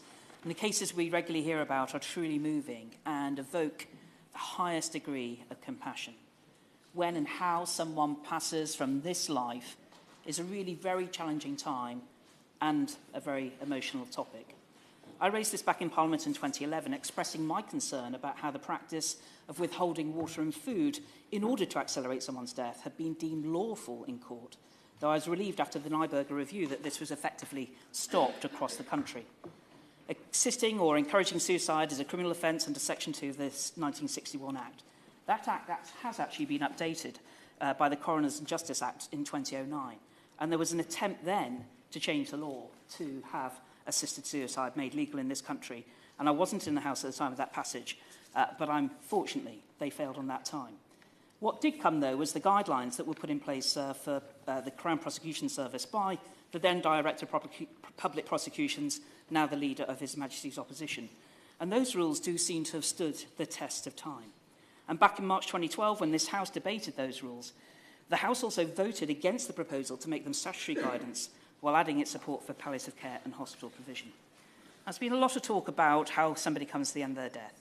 I would say to the House, there's an overwhelming difference between clinicians knowingly giving medication to help accelerate that death, as opposed to something that may help with dealing with the pain, yes, rather than mindfully to be set out to kill. I do think such ethical issues, though, do need to be considered as standalone bills, because unfortunately there are too many attempts to put quite significant changes to ethical issues through a government bill that often is rushed through, and actually significant changes happen with very little debate, if any debate at all. And so we come to the 11th of September 2015, when the House had voted, and 330 MPs did vote against change the law. That was 3/4 of the MPs that voted that day. It wasn't an insignificant debate. 70% of the House actually participated in that division. But since then, no Member of Parliament has come forward with a bill for the House to consider, either through the ballot or by presenting a bill. And while I know a lot of constituents would like the change in the law, I still think the House would not make the changes, as we have seen the issues that have put doubt into people's minds. Many have talked about the experiences of other countries. That alone shows evidence from around the world is exactly why we should not change the law. It is that acceleration that has happened. It is the situation where in Washington state, a quarter of people in 2009 applied because they thought they were a burden. That had risen to 59%. And we're not talking about just people of older age. I'll give way to my honourable friend. Thank you. And is the honourable lady aware that at the same time that this country's parliament voted against legalising assisted suicide, in Canada a different decision was made, and in 2016, that year, the first year of medically assisted deaths, 1,000 people chose to have it. But by 2022, more than 13,000 people had availed themselves of that law, representing a 30% year-on-year increase. Well, my honourable friend points out about how this starts to increase quite significantly. Yes. And it's also in Canada, where a distinguished Paralympian who was looking for help with their disability was offered assisted dying as an alternative to actually adaptation to their home. And it is, in particular, I know there's been a lot of discussion today about elderly people. We're not just talking about elderly people. We're talking about vulnerable people. We're talking about people with disability who could be taken advantage of to end their lives early, to have that element of being considered a burden. And people in this House have put forward that view of Matthew Paris, that it's perfectly rational to say that you're a burden and that you should be there potentially ending your life. No one should feel such a burden on their family, their friends and society that they should end their lives early. And that is why today, while I will upset several of my constituents, I do hold a different view to them on this matter, as I have consistently, and I will continue to want to make no changes to the law and leave it as it stands. Egan. Thank you to Robert and to my honourable friend Gower for her introduction. I feel privileged to be following so many compelling and thoughtful contributions. You don't have to speak to many people before you hear painful stories of extremely torturous, brutal deaths that people's loved ones have had to endure, often through extreme pain. I always thought I'd be one of those people who would say that a form of assisted death wouldn't be something for me or something that I'd encourage in loved ones. This weekend, I was talking to families, talking to a lot of people about this debate, and it was my nan, a very wise woman, but she shared her story of her mum, who died of breast cancer at 61 and had a very, very difficult death. It made me feel that what I thought before was naive.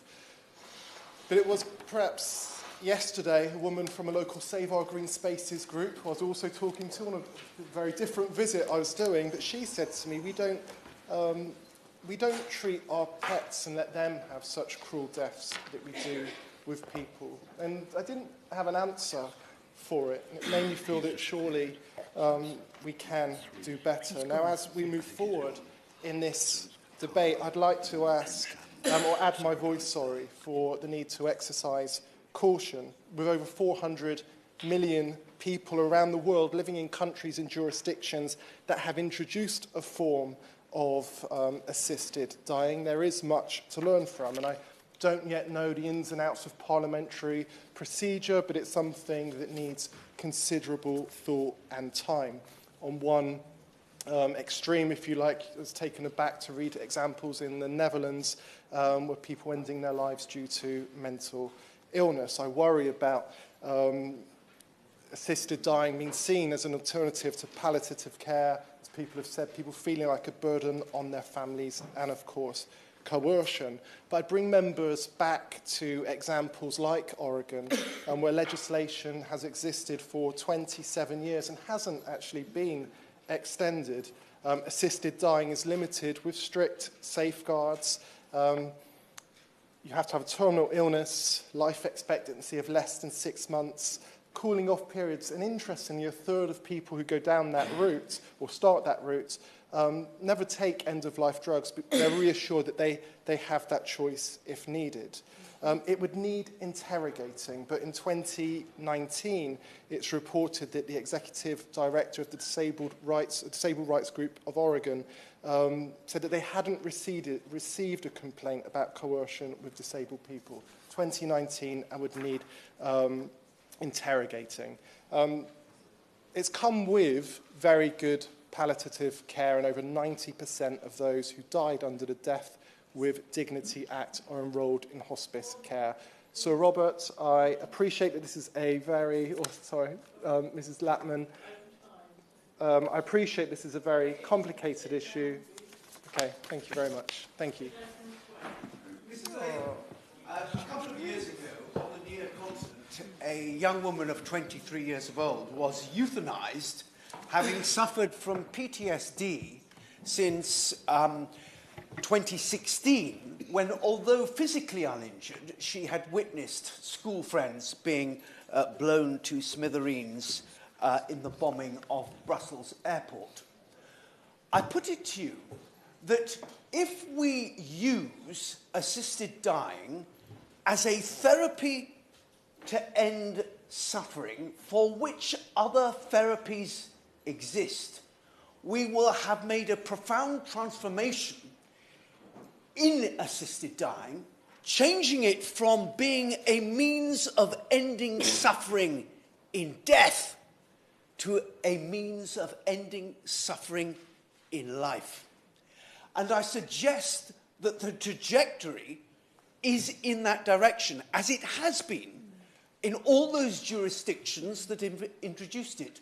When I debated this subject against Baroness Meacher at Durham University, she at that time had a bill in the other place, and she was determined to constrain the debate to all the provisions that she'd made in that bill in terms of safeguard, diagnosis, number of doctors giving assent and all the rest. But she was completely hijacked by her seconder, who was a physician, a psychiatrist, who represented an organisation called My Life, My Death, who was determined that actually this was a therapy, a provision, a service that should be available to absolutely everyone. Now, I only want to make one further point. Aside from the fact that I actually accept that we've not voted on this for 3 parliaments, and we should determine what our position is. I would welcome a vote. But be careful what you wish for. Oregon has just released its statistics for last year. By far the largest cohort of applicants for the service are those who say they wanted it, 52%, wanted it because they didn't want to be a burden, far exceeding those who wanted it to avoid pain in death. There is a profound danger, in my view, that what begins as a choice will end as an expectation, and so proceeding, you will end up with Matthew Paris. And then it's not much of a jump till you're at Logan's Run. Don't know what it is, Mrs. Latham? Google it. Alan. A real pleasure to speak in this debate. Very poignant debate, but one which I would like to speak on as the UP Party spokesperson for health. The issue and topic is one of great importance and must be in line with our obligations to uphold and protect the sanctity of life. I'm going to say quite clearly, Madam Chair, I'm a Christian, I have a Christian faith. That's what drives me. It's why I'm here to represent my people. And I represent the thousands of my constituents who are opposed to assisted suicide. Introducing so-called assisted dying would fundamentally and irreversibly change the relationship between doctors and patients and how we think about healthcare. The duty of a doctor is to save life, not end it. It's the words of the Hippocratic Oath, to do no harm or administer any poison, even when asked to do so. Even the modernised versions of the oath, which all doctors must make, clearly states, I shall never intentionally cause harm to my patients and will have the utmost respect for human life. So that's very clearly from the doctor's point of view and what I want to speak about. I've been struck by the fear of those who have found to have cancer over 70. And I'm very happy. Does he not accept, though, the harm to human life can involve existing in pain and acute distress? I thank the honourable gentleman for giving way, but I'm going to give him an example. I refer to thousands of my constituents who have, and I'm going to give you an example of a lady who has cancer over 70. And those people who have to apologise for waiting for treatment to fight the cancer. This lady, she's 72-year-old, she says, I really do want to try to fight this cancer. That's her words. They will give me the chance. She felt guilty for taking resources, guilty for wanting to continue to live her life and help her daughter raise her child. So imagine the conversation. Imagine the conversation. Just put it straight into your mind. For introducing assisted suicide would only increase the fears of vulnerable people and further damage the important trust between doctor and patient. The Isle of Man stats are very clear. I haven't the time to refer to them. The Royal College of GPs continues to oppose assisted suicide after the results of a consultation. The same thing, the British Medical Association did the same. And when the votes were analysed with the BMA, it was found that majorities of members whose work brought them into close and regular contact with terminally ill patients, including palliative medicine doctors, geriatricians, GPs, were opposed to the legislation, while respondents who had voted for legal change contained the majority of retired doctors, medical students and those in branches of medicine which involved little or no contact whatsoever with terminally or otherwise incurably ill patients. Happy to give way. Thank the member for giving way. We're told that in terms of safeguards, one of the ideas is that 2 doctors and a judge will be able to make sure that there's plenty of safeguards here in future legislation. Does he agree that our courts have so far been utterly useless in finding family abuse in many situations, that doesn't offer a safeguard at all? Yeah, I thank my honourable friend for that as well, and he's absolutely right. Again, he iterates the issue. 2 examples. Belgium, courts have ruled that doctors have an obligation to make effective referrals, even if they themselves are unwilling to take part in assisted dying. Canada's the very same. My goodness, the honourable gentleman who spoke before me reiterated the point very clearly. In other words, there's a duty to inform patients that an assisted death is an option. That should never, ever be the case. It's not too hard to see how, in such a context, of vulnerable people may feel they ought to end their lives early to avoid being a burden or because of medical advice. Assisted suicide can never be just about one person and their own choices. It would irreversibly transform the role of the NHS and the patient-doctor dynamic. I finish with this comment, Madam Chair. We must not allow this to happen.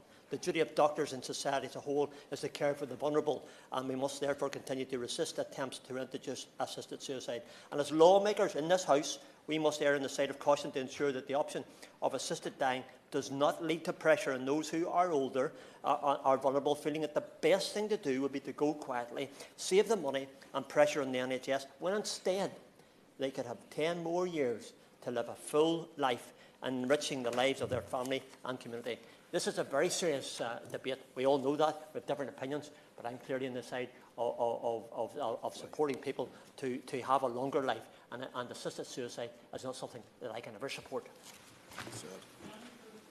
Thank you very much, Chair. And I greatly respect the campaigners who are proposing a change in the law and the people who signed the petition. Nevertheless, it is not the case that the majority of the public support what is euphemistically called assisted dying. When the details of the proposed law change are explained, you get a majority of people who oppose a change in the law. And crucially, and most importantly, the doctors who work with the dying, people in palliative care, geriatric care, GPs, overwhelmingly oppose a change in the law because they know what we're talking about. Nor is it the case, Madam Chair, that in countries which have legalised assisted dying, happy to give way. The BMA consulted their members. There were more doctors supporting a change in law than were opposed.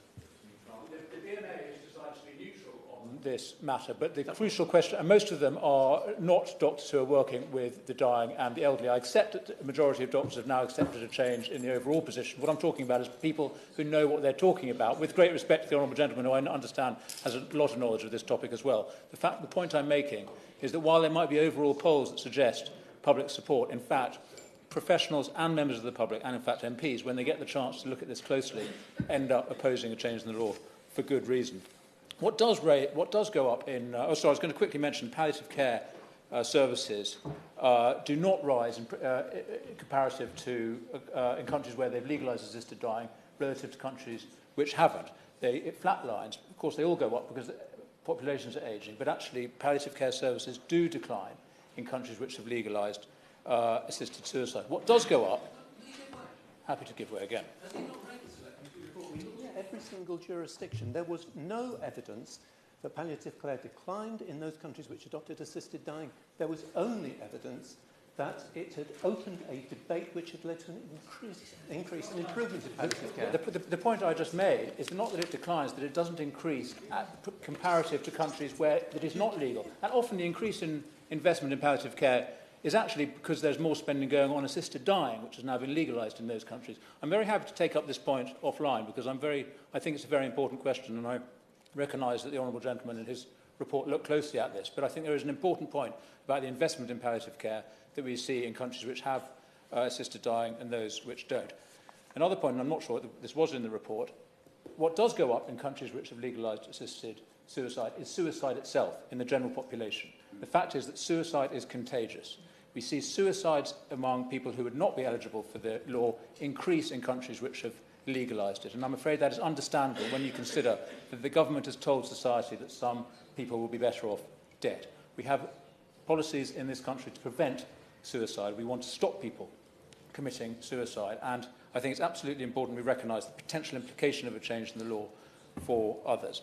And as this suggests, Madam Chair, this is a profoundly moral question. I recognise that there are people with deeply held beliefs on either side. I recognise there is a quasi-religious belief in the notion of autonomy and choice as the only moral question in this debate, and I've heard that suggested. It is important to acknowledge that it is the people with the least agency, the least autonomy, the vulnerable, the disabled, the mentally ill, the frail, the lonely, who are the people who, in every country that this law has been changed, are the ones who suffer. And it is not surprising, and I'm again happy to demonstrate this offline, there's no time for it. Every country that legalises assisted suicide starts with very tight restrictions, and it expands. The scope expands, the access expands, and I will demonstrate that offline after this debate because it is absolutely true. Happy to give way. Every country that has chosen... We looked at this as a select committee in detail. There is not a single jurisdiction which has defined its law in terms of terminal illness that has chosen to broaden it. The definition of terminal illness is incredibly difficult, and you can always find a doctor to demonstrate it. That has happened in Oregon, in Canada, in all of these countries. Again, let me take this up offline because I respect the Honourable Gentleman's position here, but I stand on this point, that the scope, the access, the eligibility expands, and of course it does, because expansion is implicit in the principle. Will the Honourable Member give way on that? Happy to give way. I note from the assisted suicide report produced by the Health and Social Care Committee, wherever the boundaries are set, evidence from other jurisdictions shows that the boundaries are eroded and criteria expanded, with concomitant escalation in numbers most markedly seen in Canada. Does my honourable friend agree with me that this is the concern he's trying to express? I'm very grateful to the honourable gentleman. And these things are very contentious, and there are issues around definition. But I do stand on this principle that there is implicit expansion in the scope of any law. And I quickly will quote, if I may. I don't know if I'm given extra time for the intervention I'm taking, or then I won't. Okay. Baroness Campbell, herself a wheelchair user, says this: the present law rests on a natural frontier, which is that you don't kill people. What the proponents of assisted dying want is to replace that clear and bright line with an arbitrary and permeable one. If terminal illness, why not chronic and progressive conditions? And if chronic and progressive conditions, why not seriously disabled people? It is difficult, it is impossible to make distinctions between these terms, and that's why the law has within it always the scope for its own expansion, and that's why we should oppose it. I'm grateful for the opportunity to speak on this important issue, and it's an honour to follow my honourable friend. The supporters of the petition want to alleviate suffering at the end of life, and this is commendable motivation and something we can all agree on. However, making it legal for doctors to help people kill themselves is simply not the answer, and I believe it is so important that we're all clear that what we're talking about today, we're dealing with assisted suicide, not assisted dying. We need to be clear because politicians and the public need to know what they're being asked to consider. We're all in favour of helping people in their dying moments, comforting them, relieving their pain, but that is categorically different from bringing in a law which says that killing yourself is an acceptable thing to do. I actually, like many today, find this topic emotional to deal with. On the 11th of June last year, my dad passed away aged 66, having suffered from cancer for almost 5 years. Loved beyond measure, my dad had great faith and never feared dying because he knew he was going to his heavenly home. But his cancer was absolutely horrendous. It was a thief and it caused him immense pain. and suffering, particularly in the last 2 years of his life. But despite the suffering, my dad knew that there was an appointed time for him, for his home calling, and it wasn't for him or any other to decide in that time. The palliative care and cancer care that he received was exceptional. With further investment, it could be even better. So I speak today not as someone who hasn't experienced a loved one who suffered with terminal illness. I know the journey, but I also know the one thing these people don't need is the law telling them that their lives aren't worth living or that they're costing too much. We need to tell such people that they are valued, they're important, we care for them no matter the cost, and we must put our money where our mouth is and ensure that all those who need it can access high-quality, specialised palliative care. I thank her for giving way and for sharing her story, which I understand is very personal. Does she not accept, though, that the choice that her father made is a choice that will never be taken away from him through changing the law? The choice is that you can opt to end your life, but for those who are happy to continue their life until it comes to an end, that choice will never be taken away from them. But as we've heard, and I will go on in my speech to expand on this, when the law is introduced, it is expanded, and these potential safeguards are not safeguards at all, and it's a slippery slope. By investing in social care, by continuing to be a world leader in palliative care, by being a society that respects life and upholds the dignity of the elderly and people with disabilities, we can give hope to the hopeless and create a society where assisted suicide is not needed. Ms. Latham, the consequences of introducing assisted suicide are not a matter for speculation. The practice has been implemented in other countries, not unlike ours, and when assisted suicide is permitted, it is a slippery slope. Whenever assisted suicide has been legalised, however tight the initial safeguards and however sincere the assurances that it would be a narrowly defined law for rare cases, the practice has rapidly expanded. Canada, it only took 5 years. I'm going to just make progress. It only took 5 years from the introduction of assisted suicide in 2016 for those whose death was reasonably foreseeable to an expansion to the ill-defined serious and incurable illnesses criteria in 2021. In Oregon and the US, people have been given assisted deaths because of diabetes, hernias, arthritis and anorexia, with the terminal illness interpretation now wide and wielding. Netherlands and Belgium, where child euthanasia has been legalised, as well as euthanasia for mental illness and dementia. I want to conclude by quoting the Danish National Council on Ethics. Having considered the issue in detail, including examining the evidence from supposedly safe places like Oregon, it concluded the only thing that will be able to protect the lives of those who are most vulnerable in society will be a ban without exceptions. It's time to invest in better palliative care, support those who go over and above to support those in their dying hour. Leave the law as it is. We must resist this change. Thank you. Up. It's a pleasure to serve under your chairship, Ms. Latham. 581 people in my East Devon constituency have signed this petition. Make that 582, as I want to put on record my support for the principle of assisted dying for the first time. I recognise the arguments on both sides. My personal view is deeply held. My view was strengthened recently on a stroll around Sidmouth, where I live. An older gentleman was tending to his garden when he decided to strike up a conversation. He explained the garden was his wife's pride and joy, but as she was now in a local care home, it's his turn to do some pruning. At this point, I could see he wanted to cry. In a very British way, he apologised, but went on to explain why he felt so emotional. His dear wife, the love of his life, is terminally ill, has no quality of life, and lives in constant pain and can't leave her bed. He visits her every day, and every single day, she tells him she doesn't want to be here anymore. It was clearly breaking his heart.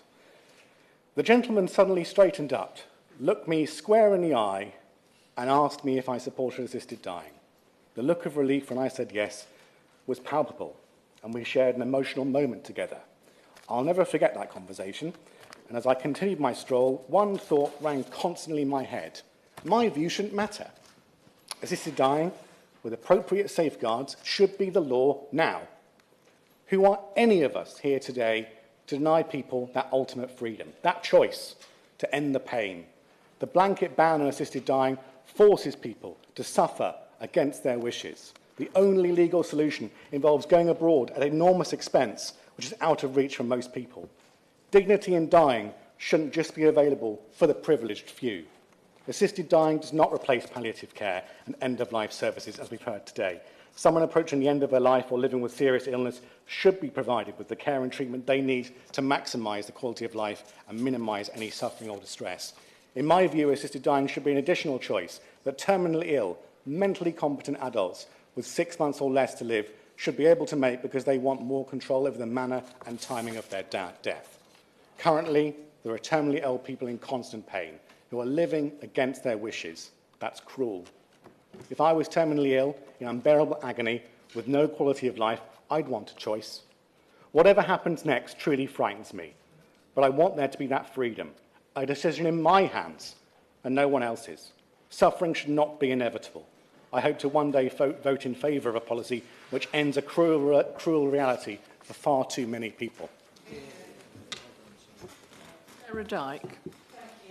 It's an honour to serve with you in the chair, and I thank the Honourable Member for Gower for bringing forward this important debate. And I'd also like to thank the petitioners, including 645 of them in Somerton and Frome, who added their names, and to everyone who reached out to me ahead of this debate. Your experiences have touched me deeply, as have the experiences of members here today.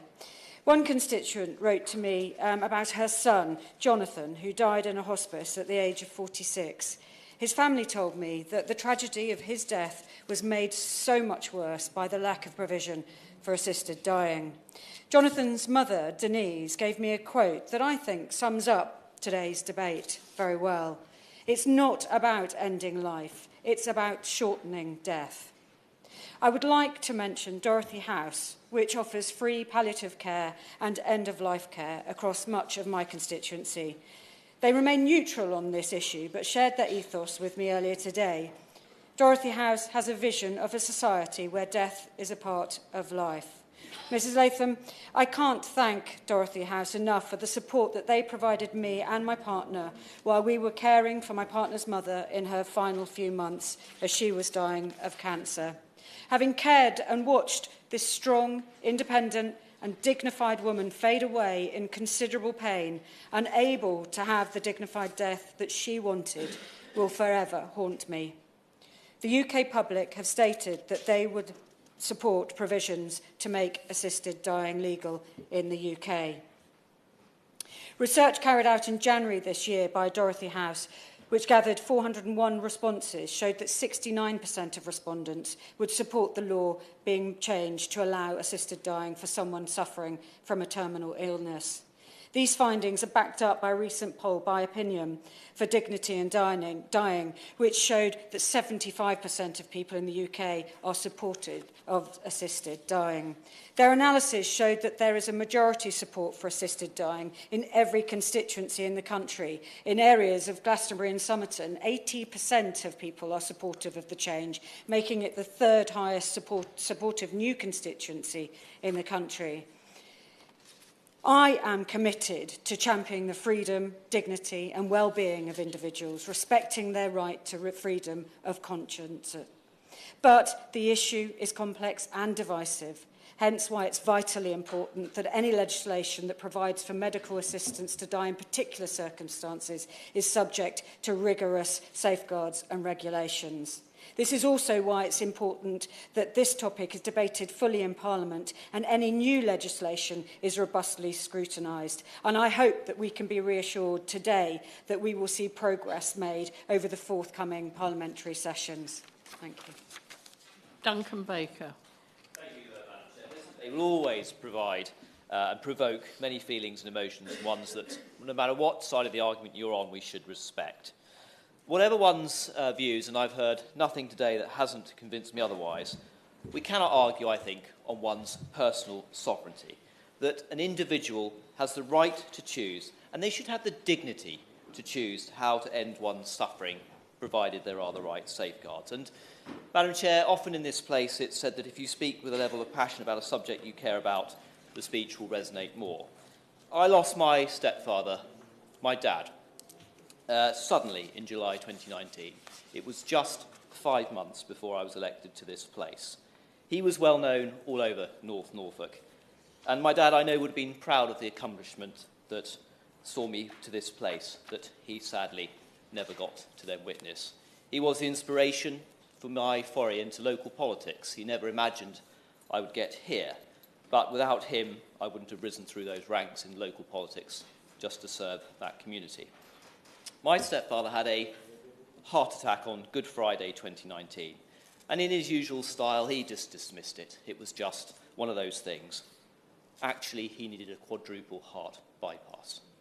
And just weeks later, he suffered a sudden, unexpected, and dreadfully debilitating stroke.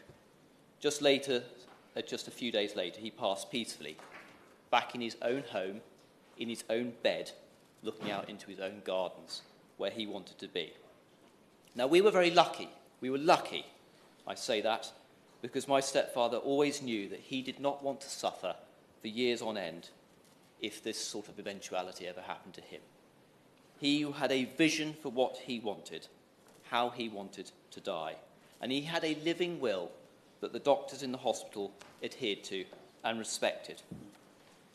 This was a proud man, rooted in his community, 45 years building up his own business in the town that was his home. He didn't want to be pushed around in a wheelchair, fed by somebody else, or his grandchildren sitting on his knee that he didn't even recognise anymore. If he had a condition, a stroke, or any other terminal illness, he would rather not be here.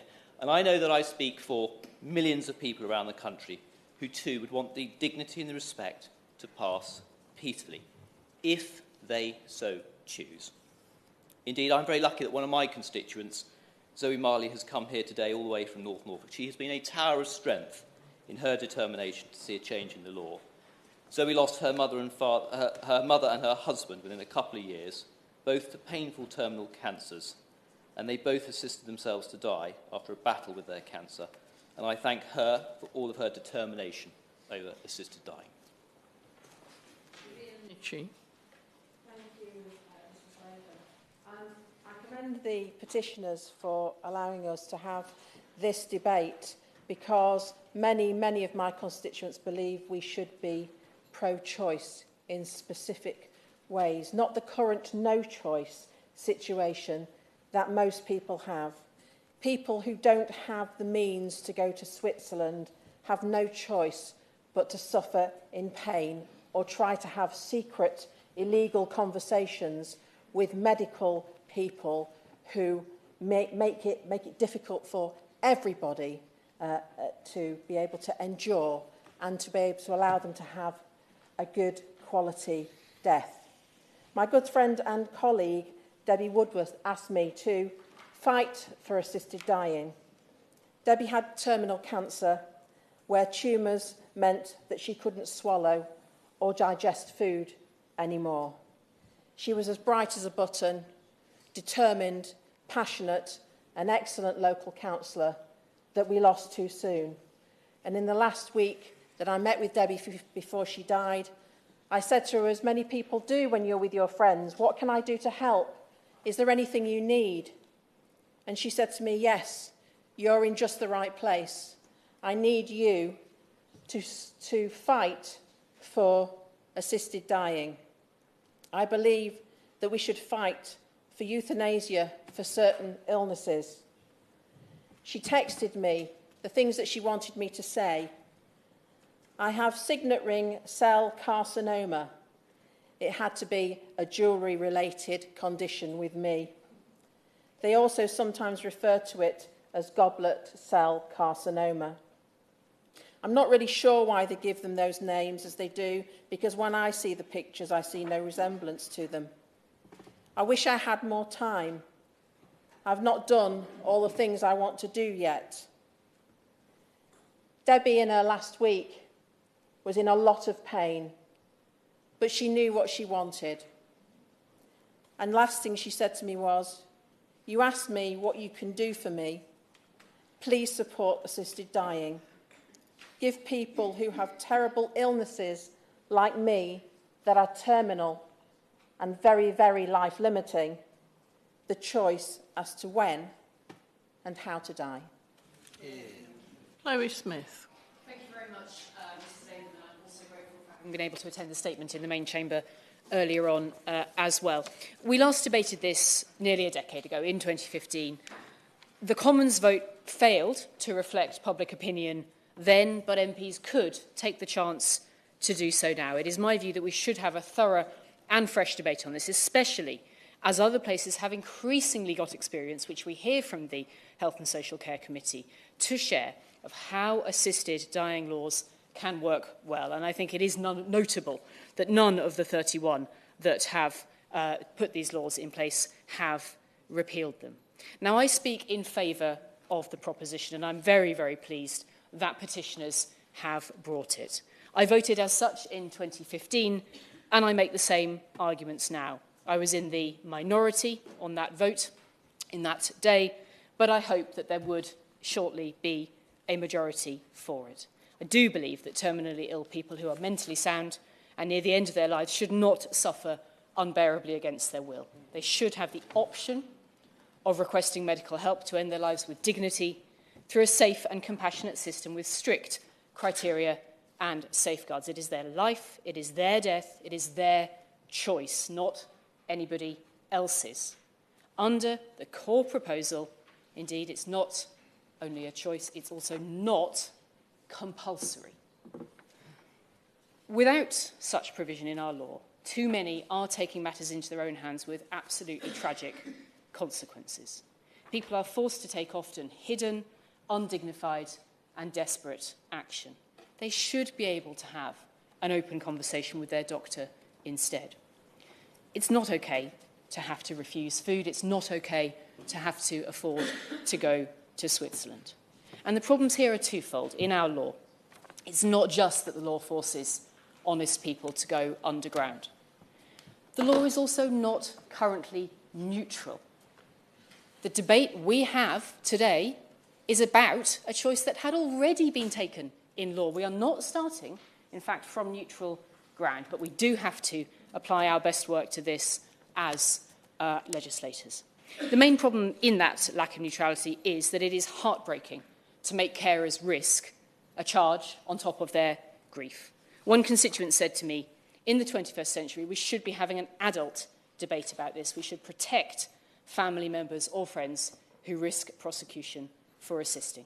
Another constituent added, this is a subject that as a caring and civilised country, we can no longer ignore. I hope this issue can finally be addressed in Parliament. I agree with my constituent. We should bring these quite awful ethical choices into the light, giving people dignity and support. People are suffering cruelly. I hope the next generation of MPs will take courage. Nick Fletcher. Thank you, Chair. On May the 7th, surrounded by her family, Shanti Ducote was euthanised. She was 23 years old. 6 years earlier, on March the 22nd, 2016, Shanti had been at Brussels airport when terrorists set off bombs. Her assisted death has been added to the number code in that atrocity. She suffered immensely with PTSD. 2 p.m. on Friday the 26th of February 2018, 29-year-old Aurelia Brouwers was allowed to end her life on account of psychiatric illness. 28-year-old Zaraya Tabak has chosen euthanasia because of crippling depression. She is 28, scheduled to die in May. Does anybody here want to be a part of a decision that allows a young person to schedule their death? I don't. In the Netherlands, euthanasia has now accounted for 5% of all deaths. I cannot support a policy that takes life, because life is God-given and it is precious. The thought of killing someone just because they are old or in poor health makes me feel desperate for the state of our society. It also makes me see how naive our society is becoming. Naive that if this policy ever came into force, that it would remain in a tightly controlled way. As we have seen in other countries, assisted dying starts with the terminally ill, but too often the scope is widened to include disabled individuals and, as the 3 women I mentioned previously, individuals with mental health issues. How many of our population are struggling with mental health at present will no doubt, after a relatively short period of time, be back having a good and meaningful life once more. Yet sadly, if we follow this example, we will be ending young people's lives in their 20s and 30s. And anyone who thinks this would never happen on their watch, it would only ever happen for the terminally ill. I'm sorry to be the bearer of bad news, but they are wrong. None of us will be in this place forever, so we will not be able to forever control where this legislation ends. But we would have been the ones who started this and therefore forever culpable. No, we cannot and should not start on this journey. As I stated at the beginning of this speech, I cannot support this bill because I believe life is precious, far too precious. It is God-given, and only He should ever take it away. Robin Miller. Thank you, Madam Chairman. First of all, can I give my thanks to the Honourable Member for Gower for bringing this debate forward on behalf of those who've answered this petition. It is really important that we represent those who write to us, and I, like many other colleagues here, will have had many, emails and letters on this subject. But I would just add a note there, and there's 2 points I want to make. So on this first point, I would just add this note of caution. And that is that as parliamentarians, it's our job not only to represent those with a voice, those who are motivated, those who are interested, those who are engaged, those who do grab our attention. It's also to represent those without a voice, those who are vulnerable, those who can't speak, those who speak with a very quiet voice. It is our duty to represent their interests and consider their situation as well. And I think that's a really important balance that we must bring to this. So I make no apology for bringing that into this debate. And I want to commend the Honourable Member for Gower for bringing that balance into the tone with which she set this debate. If we're to have these debates, it's really important it's done in the right way, and the tone she set was very helpful, and I thank her for that. I also want to thank the Health and Social Care Select Committee for their report, because I have found that very helpful with the facts that they've presented. And again, the approach they've taken to that, I commend it to all people to read, because there are many good and useful points in this. The second point that I want to make, though, and there's very little time available for any, so I'll leave it at this, is some might characterise it as a slippery slope, some might characterise it as the thin end of a wedge, and I too was appalled, I confess, reading what Matthew Parris wrote about it, and the way in which he wrote it and presented it, I found it to be crude and unnecessarily so in the debate. But I want to speak about the issue of normalising. And it has been made, and the point's been made in other places, that suicide rates in countries where this legislation is introduced actually go up. And it's that normalising that I have a particular concern of this afternoon as we've debated. Because in Scotland, for example, the Assisted Dying for Terminally Ill Adults Bill includes a definition of terminal illness, which could be seen to include things like type 1 diabetes or rheumatoid arthritis. And my concern is, and I quote the Health and Social Care's Select Report, again, where it says, page 45, wherever the boundaries are set, evidence from other jurisdictions shows that the boundaries are eroded and criteria expanded. And my concern is, yes, sir. I was following these arguments very carefully from earlier on. That citation he makes from the report is in itself a quote from a campaign group rather than a finding of the committee. I thank the Honourable Member for making that. It stands as it is, and I refer every interested reader to the context of that. The point to the Honourable Member, and then. I think it's necessary for accuracy within this debate. If he refers to page 96, paragraph 7 of the report, the Select Committee said, quote, "We also conclude that jurisdictions which have introduced ADAS on the basis of terminal illness have not changed the law to include eligibility on the basis of unbearable suffering." Unquote. I think the member, he's put that comment on the record. I give way to Mr. Strangford. To add to his concerns over some of the suggestions that are coming out of Scotland, and he referred to one of the things that has been quoted, even young girls who may have anorexia could find themselves in a position where they might feel that they are constrained to do that. And I make this point, Madam Chair, it's very important. I know that the Health Service saved the life of one of my constituents by whenever she was in difficult times, by going to St Thomas's Hospital just across the way. They saved her life and it could have very well have been the other way round. I thank the honourable member for his intervention, and I think this speaks to my concern about a normalisation. Because if we introduce the legislation which says it is acceptable to end life for a wider range of conditions, and as I say, the evidence before us in Scotland is that that interpretation is correct, then we risk normalising suicide as a prescription. And that, I'll happily give way. I think he's making a really perfect point in terms of Clause 2 of the proposed bill going through the Scottish Parliament at the moment. And there is no mention of 12 months. There's no mention of a person dying within a particular time. It's simply about aspects of a condition from which they're unable to recover and could be reasonably expected to cause premature death. And it's that sort of worry that we have, interpretation of the law, that has undoubtedly expanded around the world, such that we've seen the increase in number of people with assisted suicide. I thank the Right Honourable Member for her intervention. And I would just conclude with this point, Madam Chairman. We must never get to a point where assisted dying is seen as a prescription.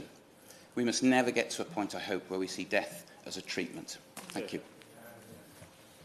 Wind-ups will now begin. Ruth Cadbury. Thank you, Mrs Latham. It's a pleasure to serve under your chairship. And it's an honour to speak for the official opposition in this e-petition debate, calling on the government to allocate parliamentary time for a debate and a vote on assisted dying. The debate follows the campaign by Dignity in Dying, the Daily Express, and Dame Esther Ranson, and the petition signed by over 200,000 UK residents, including over 200 of my own constituents. And I thank my honourable friend for the Gower for her considered opening speech. And I also thank the members of the Select Committee and for the work they have done in informing this debate. I should start by making my own view clear. I support reforming the law in favour of assisted dying. I voted for reform in the Private Members' Bill debate in 2015, and I have spoken in previous debates in this chamber on the subject.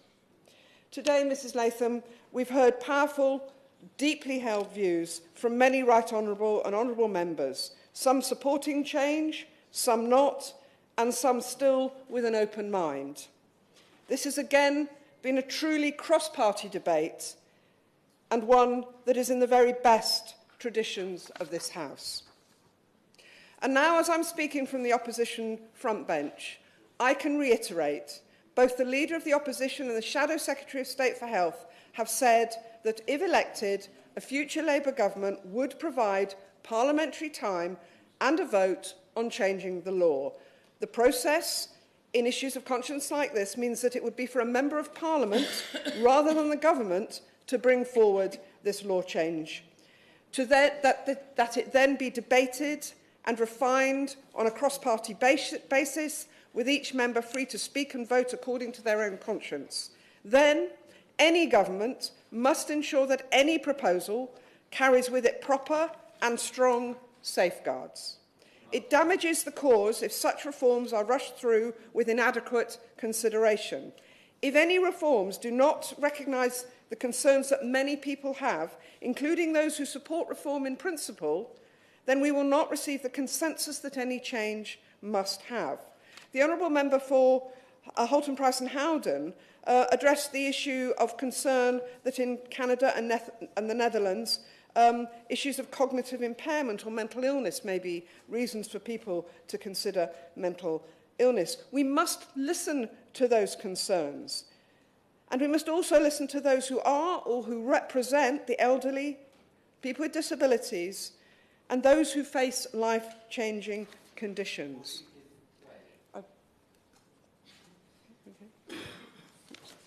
How long have I got?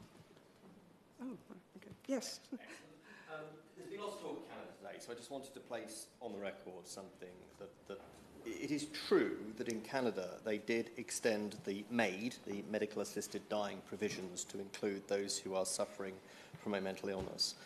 But on the 29th of February this year, Bill C-62, they name them there, received royal assent, which postponed that eligibility until March the 17th, 2027. The point I'm making is that lawmakers can change the law. That is what we are here for. So the slippery slope argument is often made, but actually the slippery slope would have to be engendered by by politicians and by this Parliament. That's a very helpful contribution, and I thank him. I think I want to crack on so that both the government and the movers of the debate can have their chance. We have heard concerns about vulnerable adults nearing the end of their life that could be at risk of pressure from family members who feel incapable, for whatever reason, of providing care and support for a terminally ill person. And, or worse, as eloquently touched on by the Honourable Member for Knowsley, those with even worse motives. It is essential that if reform is offered, that there is a plan for robust and effective safeguards against these issues. Matthew Parris's article has been referenced by members for South West Bedfordshire and East Ham. But unlike the honourable members for North Antrim and New Forest West, I believe Matthew Parris's article is not a reason for doing nothing. I've got my negatives right. Change must be backed by evidence and safeguards must be backed by evidence that work, so that we must look and learn from the international experiences and how reform has played out in other jurisdictions that have implemented such a law change. I do want to address palliative care and hospices, an issue I had hoped to speak about in the Chamber last week, as I recently visited the Shooting Star Hospice that is used by my constituents. We know we need to improve palliative care in this country. And again, the chair of the committee said that a law change in other jurisdictions has led to significant improvements in palliative care in those countries. My honourable friend from York Central addressed the issues of loneliness, poor social care. It's so essential that everyone, whatever their choice is, has a good end-of-life experience. Irrespective of what happens on the law of assisted dying and what choice they take, we must improve end-of-life care in this country. And I was moved by the member for South West Bedfordshire, who described the difficulty in getting adequate morphine for his mother-in-law as she was nearing her end. But as the former Secretary of State for Health, the member for Suffolk West, said, even the best palliative care cannot remove the trauma and terrible pain of some health conditions.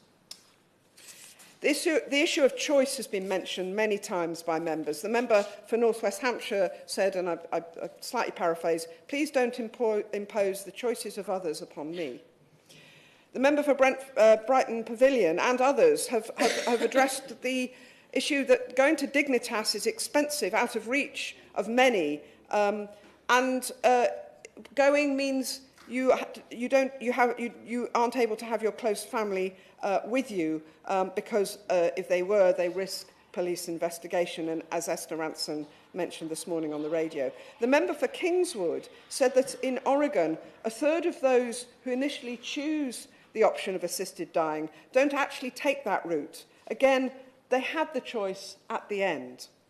The member, I think the issue about choice was described most profoundly when the member for Great Grimsby read out the letter to her from her and described what her friend had said to her in her last painful weeks. And that really came home to me very, very movingly. We've had other considered and thoughtful contributions from a number of other members, which I don't have time to list, but I thank them and I listened carefully. To conclude, Mrs Latham, only by reforming the law and introducing safeguards to address the concerns that honourable members have raised today can we move the law forward, a law that is about personal freedom and morality. As the Supreme Court has decided, only Parliament can make the change. I want to restate the clear commitment that a future Labour government would make time for a private member's bill and a free vote so that Parliament can have the final say. A final say through a parliamentary vote following a full debate and a process of amendments. This place is at its best when it rises to the occasion and approaches issues on a cross-party, consensual and evidence-based approach. This is the approach that we need on this vital issue. Mr. Laura Farris. Thank you, Ms Latham. And I thank the Honourable Member for Gower for opening the debate, the Petitions Committee and the 200,000 people who signed the petition. And I pay particular tribute to Hannah Geyser and to Dame Esther Ransom for the way that she has articulated her own very moving case. It has been a privilege to listen to this debate. And I will say at the outset that it calls into conflict two fundamental values: the right to individual autonomy and the sanctity of life. And it was genuinely a privilege to hear voices on both sides of the debate, even when the disagreement was profound, and acknowledging the moral difficulties and challenges that we as parliamentarians face with this. Before turning to individual questions, I want to set out the government's position. Our view remains that any relaxation of the law is an issue of conscience for individual parliamentarians rather than one for government policy. And in the tradition of all conscience matters where the government maintains a neutral stance, that is typically achieved through a private member's bill. As others have observed, the last occasion when the House of Commons debated legislative proposals was in September 2015. Then, just under 9 years ago, the Assisted Dying No. 2 bill was rejected at second reading, as the member for Suffolk Coastal pointed out, by 330 votes to 118. But this is not an area where opinion is static, nor is the composition of Parliament a static thing. It was because of the growing strength of feeling on this issue that the last debate on this subject took place less than 2 years ago in this hall on the 4th of July 2022, and I recall it because I was there. And it also resulted from an E-petition calling for a change in the law that also attracted many signatures. I will, of course. Thank you for allowing me. The subject matter that we're dealing with today, she absolutely eloquently summarised the difficulties on both sides of the aisle here. But it's also been expressed today that there perhaps isn't the sense of faith that a private member's bill would do justice to the detail that we've been discussing in detail here today. How we get about this, I don't know. But I'm of the mind, and I didn't come here thinking this, it now needs to be done in government time so it can go through the full committee process so we can do our job, which we've illustrated we can do here today. But tucking it on to the private member's bill, I don't think will be the process that we should be pursuing. May I say, I think I could not disagree for a moment that this is a subject that would require extensive time before the House. Everybody knows we are now in the months leading up to a general election. There is significant government legislation already planned, but with those caveats in mind, I hope I can address more about the substance of the debate, which is what this is really about. And I should add, if it becomes the clearly expressed will of Parliament to amend or change the criminal law to enable some form of assisted dying, then of course, as the Prime Minister has made clear, the government will ensure that the legislation is delivered in a way that is legally effective. But it is within the context of the government's neutral position that I wanted to set out and summarise the contours of this debate. And I wanted to pay tribute. I could pay tribute to so many speakers, so you'll forgive me, I hope, if I winnow it down to a few, but I wanted to start with a member for Sheffield Central, where he talked about his father, and then he talked about constituents, and similar points were made by the member for Stroud, who's no longer in his place. They talked about people with terminal diagnoses making the decision to take their own lives in circumstances that were premature because they anticipated reaching a point where they would no longer be able to do that.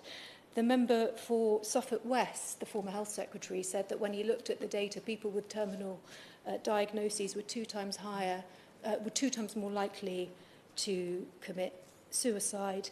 And the point was made powerfully by the member for North West Hampshire that we can't disregard the fact that there is another route which those with means, that the same point was made by the member for Halton, Price and Howden, that those with means already take, that when they're at an early stage and when they have the resources, they can go to the Dignitas clinic. The member for North West Hampshire called it business class, and we can't ignore that. It's also true to say, as many have observed, that the view of the profession has shifted, or it may be shifting, with the BMA moving from a position of opposition to one of neutrality. Michael Burke did a programme on Radio 4, Moral Maze, on assisted dying, where he said that he'd recently chaired a series of medical conferences where doctors tried to reach an agreed position on assisted dying. And the majority of doctors there said that they hadn't gone into the profession to kill people, but at the same time they thought that they might choose assisted dying for themselves, and the moral ambiguity was not lost on them. Yes, I will. Giving way. It's very kind of her. Having been diagnosed with bowel cancer myself last year, doctors already do give you an option. They give you an option as to whether to have the operation or not, which is why I asked, will I die if I don't have this operation? And he said yes. And I said, well, I want to live, so let's get on with it. They give you that option already. And then when you move into chemotherapy, they also give you the option as to whether you have it or not. So why not have that last control, that if you are in fact terminal, to have that option as to whether to die or not? Thank you. Well, may I say, I didn't actually know that the Honourable Lady had had that diagnosis, and I'm so sorry to hear that. And I will continue, if I may, sorry, to address her, to address you instead. Just to repeat the point that the medical profession, I was saying that they both said they didn't wish to be tasked with doing so, but they thought they might also want assisted dying for themselves.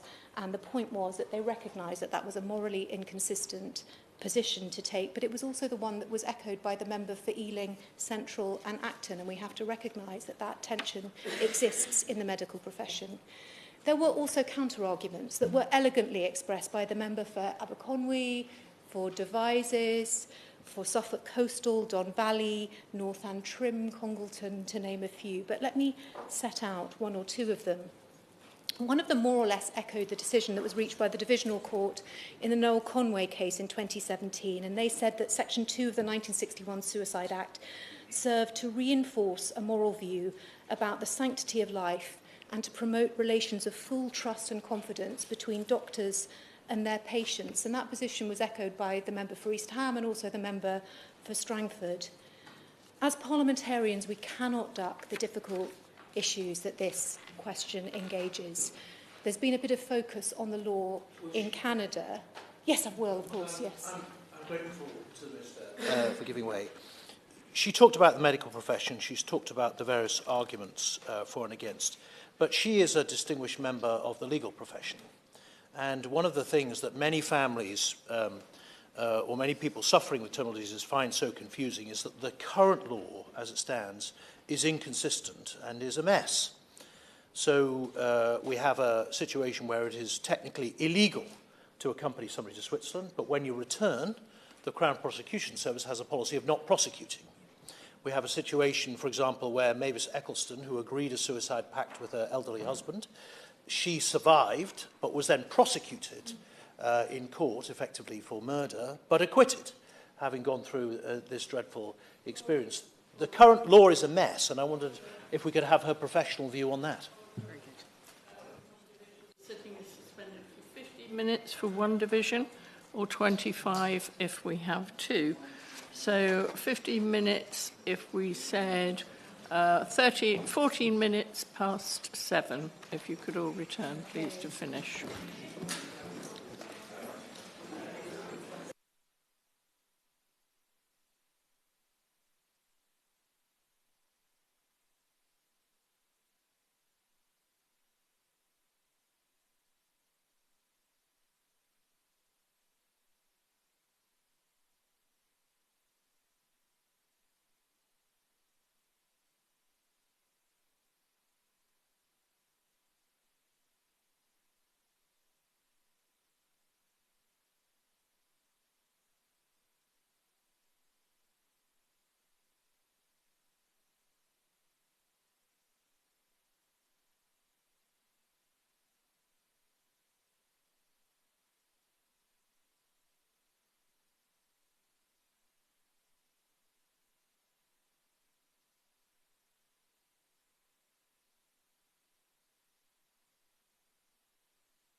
Minister, would you like to resume?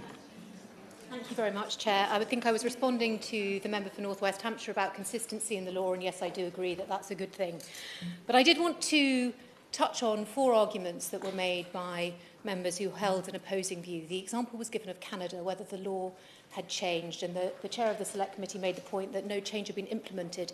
But it is true to say that in 2016, when made, the Canadian legislation was introduced. The threshold was whether the individual suffered from a grievous and irremediable medical condition where death was reasonably foreseeable.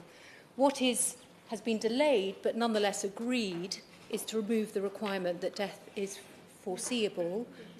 And finally, they are also mulling whether the Act should apply to circumstances where there is no physical disease at all, in other words, where the condition is mental.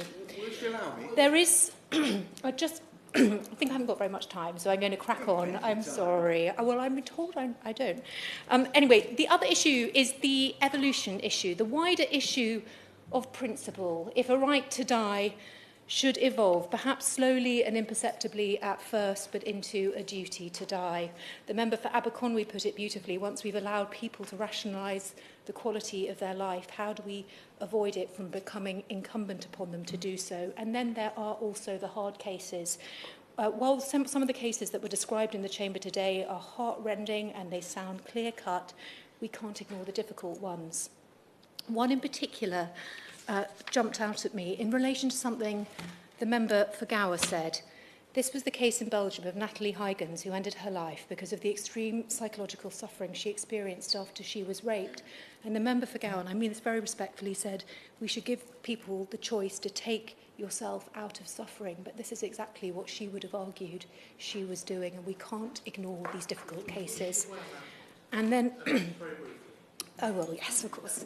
And I appreciate the point she's making. However, around the world, different countries have legislation to deal with abortion. And there are different time limits and different attitudes to it. So, for example, in Canada, it is technically legal to have an abortion up to the point of birth. The fact that other countries have different rules, or indeed have different cultural nuances around this or any other issue, doesn't mean, surely, that we shouldn't have and design our own framework for the same purpose. I accept, of course, look, I'm not really presenting any particular argument. I'm reflecting the arguments that were made. I accept that we would not be in any legislative straitjacket, but these were the concerns that were raised by members, and they deserve ventilation in my summing up. And the final issue was that of manipulation, coercion. The member for North Antrim made the point very powerfully, and I was listening carefully to what the member for Knowsley and North West Hampshire said. Both of them said a majority of people are well-meaning, they love their relatives, but implicit in that is that a minority don't and are in dysfunctional families and may not have loved ones, and we must consider the consequences or the potential risks for them too. And then the member for the New Forest East, and I think for York Central too, talked about the subtle coercion that a person might experience from the sense of guilt at the cost that the illness is imposing on family members, and not just in terms of money, but in terms of stress and time and feeling that they could be becoming a burden. So it is right, it is necessary, it is incumbent upon us as parliamentarians to contemplate and recognise the enormity of the proposition, given the moral, and ethical and medical issues that it engages. Just very briefly, I'm going to thank the Health and Social Care Select Committee for their excellent report. I'm going to confirm that one of the committee's recommendations is that the government considers how to respond to other jurisdictions in the UK and the Crown dependencies. And of course, should they move on this issue, we will work closely with them to consider the practical implications for England and Wales. A final point I wanted to make is, of course, end-of-life and palliative care of utmost importance. In the Health and Care Act 2022, the government added palliative care services to the list of services an integrated care board must commission. And in response to recommendation 5 from the Health and Social Care Committee's report, I think there was a request for a national strategy for death literacy. In our response that was published today, I don't think we went that far, but I want to reassure them that including palliative and end-of-life care in wider strategies is a commitment the government's made in response to that. So to conclude, I just want to thank everyone who has spoken and assure the House that the Government will reflect carefully on everything that's been said today. And in the meantime, I thank all honourable members for their sincere and heartfelt contributions to this debate. Tonia Antoniazzi, to wind up, please. Thank you, Mrs Latham, and I'd like to take this opportunity to thank the Minister, who has rightly set out a measured response to the petition. And obviously the reality of committing to a debate on the floor of the House is difficult for her because we know that there's an impending general election and much business to do. So I hope that an incoming Labour government will have that opportunity. But Mrs Latham, I'd like to also thank the petitioners, the petition creator, Hannah, and Dame Esther Anson, because what today has shown us is our ability to come to this place with a range of different views strongly held and to have the debate in an informed manner. And also, I would like to thank the Honourable Member for Strangford, who has sent me a note for a balanced tone and the introduction to this debate on assisted suicide. But I'd like to thank him also, Mrs Latham, because that means the world. Haven't we done a really sterling job in this House today? And that is what we are here for, and that's why we are voted in. And I feel really strongly about it, as I have said before, because the Honourable Member for Aberconwy has talked about the voiceless and the people that don't have a voice in this debate. And I'm very good friends with the Paralympian, Baroness Tanigay Thompson and Baroness Laura Finlay, who hold different views on this and are well informed and well spoken and have been in the media about this. But that doesn't mean we cannot give this House, this potential legislation, the sunlight that it deserves. And I think it is incumbent on us to do so. And we do so from a place of privilege because we are elected to this House. So on that note, I'd like to thank everybody, thank the petitioners and the campaigners, and you, Mrs Latham, for chairing this debate today. Thank you. Thank you. The question is that this House has considered E-petition 653593 related to assisted dying. As many are of that opinion, say aye. Aye. And of the contrary, no. I think the ayes have it. The ayes have it. Order, order. The sitting stands adjourned.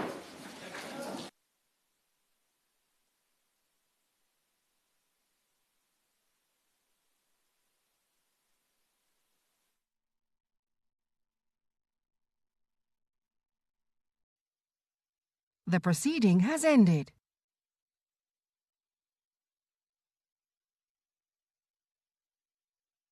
The proceeding has ended.